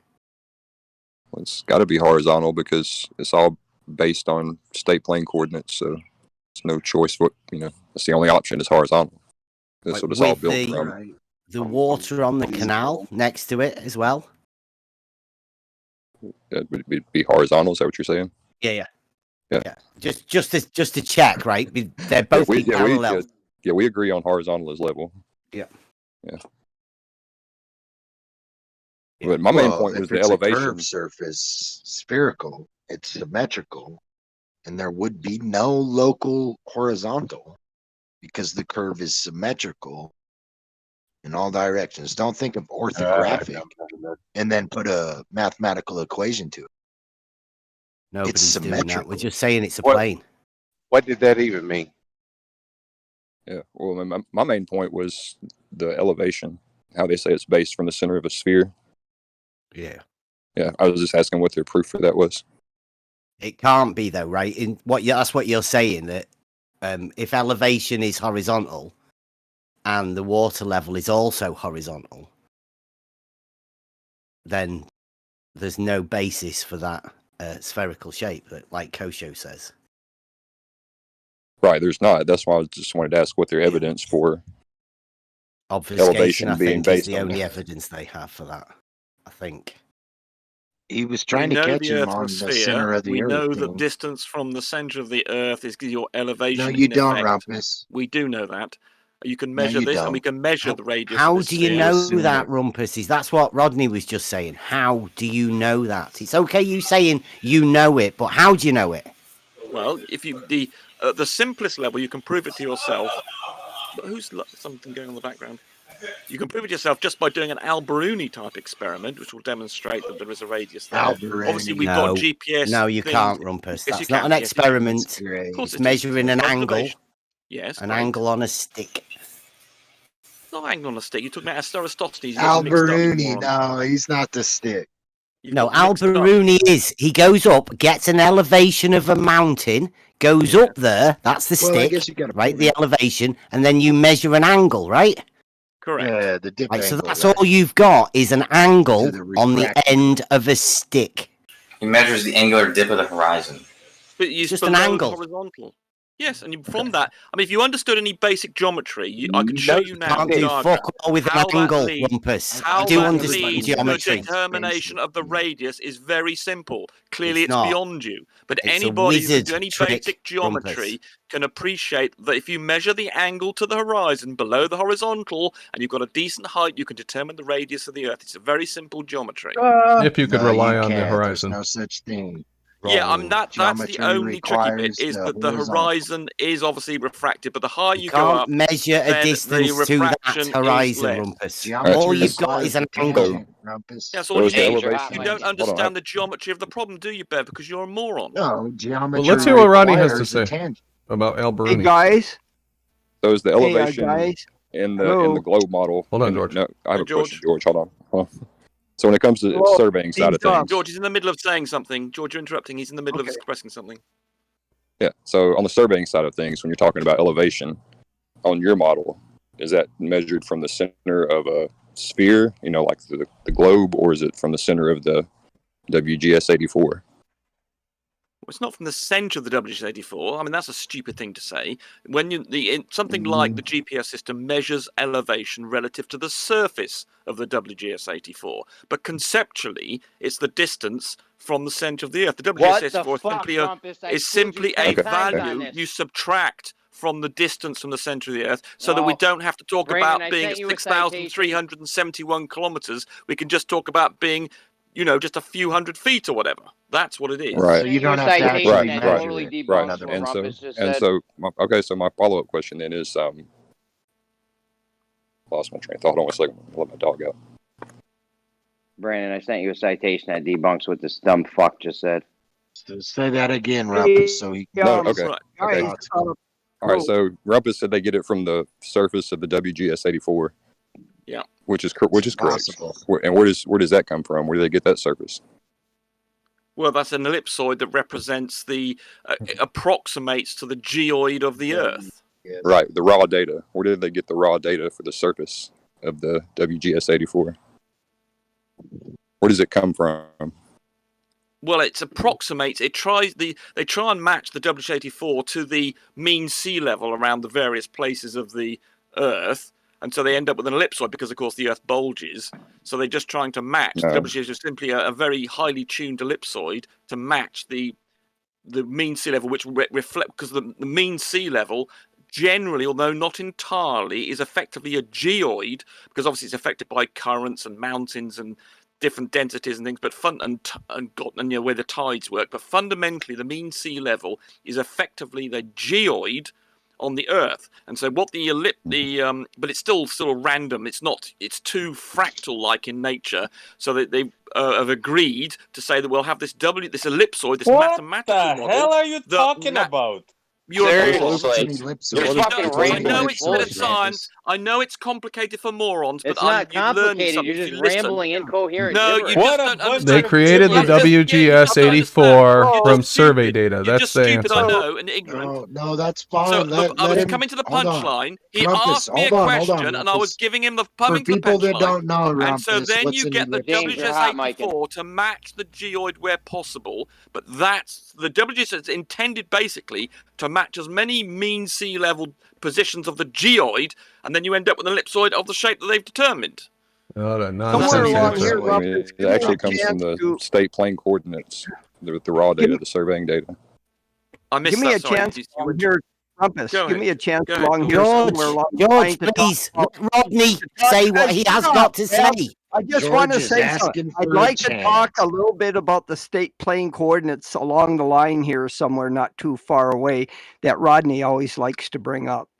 Yeah, well, Rodney was just telling Rumpus. He was just finishing off that conversation that they were having, but we didn't get to hear it. Yeah, He go ahead. wasn't the person responding to me. Yeah, go ahead. I want to hear Do you want to, you What gonna about speak, the Rodney? state plane coordinates? Yeah, he was trying to say something about that. He was taking on board what I was saying about Okay. WS84. He Well, was about to respond to that. He did. Rodney apparently does not fully understand what state plane. Oh my coordinates God! Why don't we let him say it, George? Fuck up, What? George. George, Quiet. let Rumpus and No, Rodney I have finish the real quick. I have the Rodney's gone official quiet. document. I have Just the let him official finish. That was document. almost done. George, go ahead. Go ahead, George. Rodney's gone quiet and muted himself. I'm still I here. don't blame him. He I can't get a have fucking the word in official edgewise with you document. fucking animals. Okay, this Wow. is from the official. Oh Jesus! Yeah. from George. the How do you like official it, George? Yeah, you're doing it to George, Jeremy. So I why are know. you complaining about other people? I'm not complaining. No, just having a taste. You of his are own medicine. complaining. You just Yeah, I complained wanna hear about this. people interrupting people, and now you're doing it to All right. George. Stating a Quiet. Getting fact. pretty meta Go here, ahead, guys. George. Let's Go just ahead, move George. the conversation He forward. pointed out a fact that we all do jump in. All right, George, go ahead and see Rodney. Okay, I just put Jeremy on 0 so I can speak. Okay. Is in the official document, page 2 and 3, it says the state plane coordinate system of 1927 was designed in the 1930s by the U.S. Coast and Geodetic Survey. Let's see, the North American datum of 1927. The following criteria were applied in the design of the state plane coordinate system of 1927. Use of conformal mapping projection, restricting the maximum scale distortion to less than 1 part in 10,000, covering the entire state with as few zones of a projection as possible, and defining the boundaries of projection zones as an aggregate of counties. It is impossible to map a curved Earth on a flat Earth using plane coordinates without distorting angles, azimuth, distances, or area. It is possible to design a map such that some of the 4 remaining undistorted by selecting an appropriate map projection. Then it goes into that. Page 12, the mathematics of map projection systems convert point and line data from the ellipsoid of a datum to a plane. Page 13, a projection is this another text function bed, George? It's all a plane. This is why we haven't looked at this kind of stuff. The mathematical function. Are you a student in school, George? Are you reading a textbook again? This He's is just a pointing out. Can we let him Rodney finish? doesn't Skipping know over this. what he's reading to get to his point. He's pointing out Totally that Rodney doesn't disregarding what know he's this reading. mathematical underlying theory, and that Rodney therefore Even the does dogs know are it. He falling works asleep. with For it. crying out loud. No, Even he the doesn't. dogs He are just does. falling. He just I gets his bet bloody Rodney's theology. done He more gets his than auto George level has out, ever works done a all couple of you. angles. Make a coherent He's like statement. you, For Bev. the He love He of does it in God. understand the real theory. life. He He clearly actually hasn't does read it in real the life document. rather than reading Yeah, it he in a does simple textbook plain surveying. and just He doesn't Dunning-Krugering understand everybody. the theory. He hasn't read the relevant just Who documents. gives a shit if he's out in real life doing he's it just and doing making short little real measurements. measurements? Anybody could be ignorant and do that. Just to be clear, Anybody, I've read all gibbon, that. Oh my God! can do Anybody that. can make up a story about what you can Hey, turn I want to these hear what things Rodney has to into. say. Go ahead, Rodney. I want to hear what yeah, I want to hear. I've read it. I don't know why they would assume I haven't. I mean, all you're saying is that they found a way to make it work on an ellipsoid. Not even a globe. They can't make it work on a globe, but they found a way to make the real world data work on an ellipsoid for usable purposes. So I mean, that's all you're saying, and the people who are lying about shit are in a manual. They say they start with the ellipsoid and map it to a plane. No. That's why That is not. Hold on. That is no. Shut up. Hold on a minute. This is how it was created. They took all of the They took all of the data from all of the surveys around the world. We just read this the other night. And they combined it, the Department of Defense and the military combined it to create the geoid model. The WGS-60, I believe. They did it using geodetic surveyors, which have to account for the curvature of the Earth. No, Brandon. they don't. They did surveys and then they combined That's what them. geodetic surveyors do. No. What George No, they read didn't use a sounded the planar exact surveyed it. opposite. I want to go on mute. They 'cause did I'm it in the still here. 1850s, Rumpus. Before satellites. They didn't start off with a ball. They did. This thing was geodetic mapped out surveyors on a have No, to they did allow, not. and if you ever read any of his surveying books, they would tell you how you have to allow for the curvature of the Earth if you make a measurement over more than a few hundred meters. There's a formula in it. My He God, hasn't read any of his Francis, you're books. talking to And somebody Rodney who is clearly has not actually read got the to surveying test it or books do it then. either. I love it. I love how we've got two parrots. We've got two parrots regurgitating shit they've read in a book on a piece of paper, and they're telling the guy who does it for a living that he doesn't know what he's talking about. You guys are absolutely unbelievable. out in a mining site or something and come along to the miners and saying, you're doing this wrong, I read it in a textbook, they get their heads kicked in. Jesse Kozlowski and Larry Scott and the main surveyor who do geodetic surveying. Where are they, Rumpus? Where are they, Rumpus? Rodney is just a planar surveyor and is clearly not familiar with the underlying theory. Where have they gone? Yes, Where are they? Where are they? Just don't know. Where are they? Jesse and who else is there? Main surveyor and Yeah. Larry Scott. Yeah, well, Larry doesn't know what a reciprocal is. He's never. He Didn't even know what a differential leveling is. Of course he does. No, he This is a didn't. guy- Larry to No, he didn't. You, Larry Kev, to you've school done one day nothing in gems. professionally. This is a We've got guy it who's done recorded, this sort of Rumpus. stuff Doesn't know what for the fuck's going on. decades. And We've has got it been built, recorded, has done Rumpus. major projects. He hasn't got a clue. He's absolutely a professional Seriously, surveyor, that Larry and guy, you know even nothing. I killed him. You don't Larry even has know no what idea the surveying what's books going say. Bev, is you. The only one that's clueless. No idea what's you. going on. I fucking killed him one day in gems. I mean, that guy I is don't believe an it. You just got confused, Jeremy, no doubt. No, I'm not confused. How did you do him then? Come tell us about it then, Jeremy. How did you? Larry hasn't got a clue what he's talking about. You've never read a surveying book in your life, Bev. You've no Why idea. Why do you say that, Rumpus? Because you don't know that level is not the same as horizontal. And if you'd read the No, level first is chapter, horizontal, Rumpus. and if you'd read the beyond the first chapter, they would tell you about that. They'd also tell you about the correction you have to make for the curvature of the Earth when you do differential leveling. no You've never read curvature. that. So There's you no do know curvature. nothing about this. Unless you're Hey, talking about Rumpus, mountains and surveying valleys is going done up in and down. increments without refraction. No, I'm not talking about mountains. You're talking about Rumpus, curvature shut of the up for a water level second. then. I'm Surveying talking about the is curvature of the Earth done and the in curvature of the increments water. without Curvature of the Earth. refraction. Rumpus. Yeah. Surveying is done in increments without refraction. So Now, shut they have up. to allow for refraction as well. You don't. No, you don't have to do anything. And if you had, and They don't clearly you do- haven't read any They surveying don't books either, but survey if in the you rain, had- Rumpus. If you had read a surveying book, you would see they make corrections for the curvature of the Earth. I from about know, the I second know chapter onwards. surveyors, 3 of them. I know Yeah, you three just pay surveyors. surveyors who work over just a few hundred meters or whatever. They don't have to allow for the correction I of the put your Earth's damn curvature. utilities to your house But underground. professionals like Larry Scott, I know Jesse what Kozlowski, and the main surveyors do. surveyor have to. All right, guys. They work in It's increments about without 10 to refraction. 8. I hate to interrupt. We can continue this in just a couple minutes. We're going to do final thoughts tonight, but we're going to do it the way that we did a couple weeks ago, where everyone just say 3 words to sum up the evening. So you got 3 words. That's all you got. Shouldn't take that long. If someone if they have to make a statement, they can do so after we go through everybody. We'll start at the top. Autodidactic. Boofus. Buster. 0 for 3. Car in Kentucky. Chad. Great show. Thanks. Okay. Well, Thanks, do you Chad. want me to send Chrissy. you the invite? George, Your shut. mic's open, George. Chrissy. I'm gonna Okay. mute him. Oh, sorry. Sorry about that. I'm talking. Water. No problem. Water doesn't bend. Nice. Jeremy.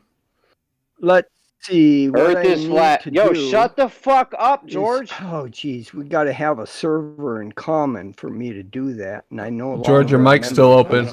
Your mic's still open. bud. George, you moron. You got it. Mic test. Go ahead, Jeremy. We hear you, Jimbo. Those weren't my 3 words. Earth is flat. Suck a dick. I'm using someone else's words. 3 words. Thank Crit. Hoorah. Economic. C. Stell. Don Geo. We'll get to your stuff tomorrow if you're around, Don. No? Cool shot. I just jumped in. I was really busy trying to map out Blackpool. So I was just listening as much as I could. Cool show as usual. All right, thanks, Don. Enigma. Effie. God is real. All right, Face 1. Farming ganja. Freedom Frank. You'll get to me here. Gently's channel. Hello. The level is curved. Thanks, Gently. Freedom Frank, go ahead. No?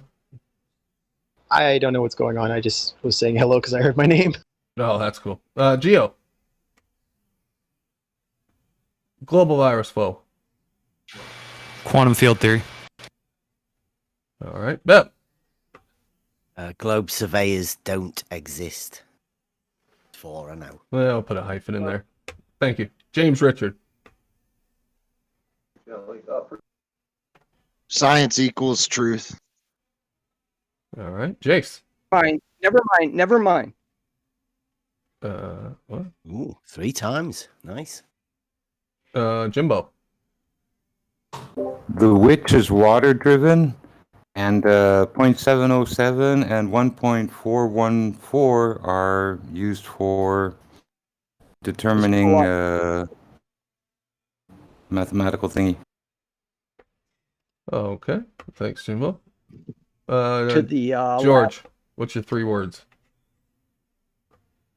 Bullshit. Okay, go show. 1 word. Bev, try thinking. Thanks. Lael. The Earth is spherical. Thanks, Lael. Left lane. Good show, Brandon. Go ahead. Thank you, sir. Lenotimo. Cleary. Elevation is measured. Matrix Media J. Real planets have curves. Oh, there's Matrix. Hello? Oh yeah, just came in. Good show as always. Thank you very much. Thank you. Real planets have curves. Rob.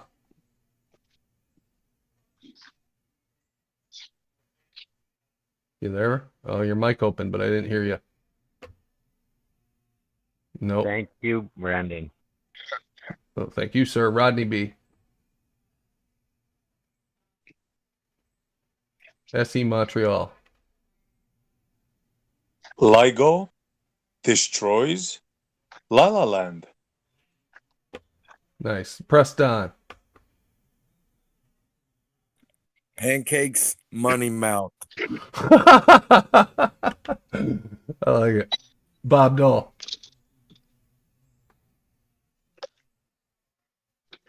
Okay, Rumpus. Real surveyors account for curvature. That was like 5, man. And mine is what the fuck? What the fuck? Mine is thank you, panel. I'll be back. Record. I'll be, yeah, just give me a minute. Thank you very much, everybody. Okay. Hope you enjoyed. And we'll see you tomorrow. What's tomorrow? Thursday? Yeah, we'll see you tomorrow. And everybody have a good night. Thanks for watching the show. It did go pretty quickly, Chrissy. I agree. And I got to remember who it was that was talking about going to LIGO and trying to get in there. It was either Dan or... Oh, was it? Damn, can't remember. Maybe they'll remind me. Anyway, you guys take it easy. Bye.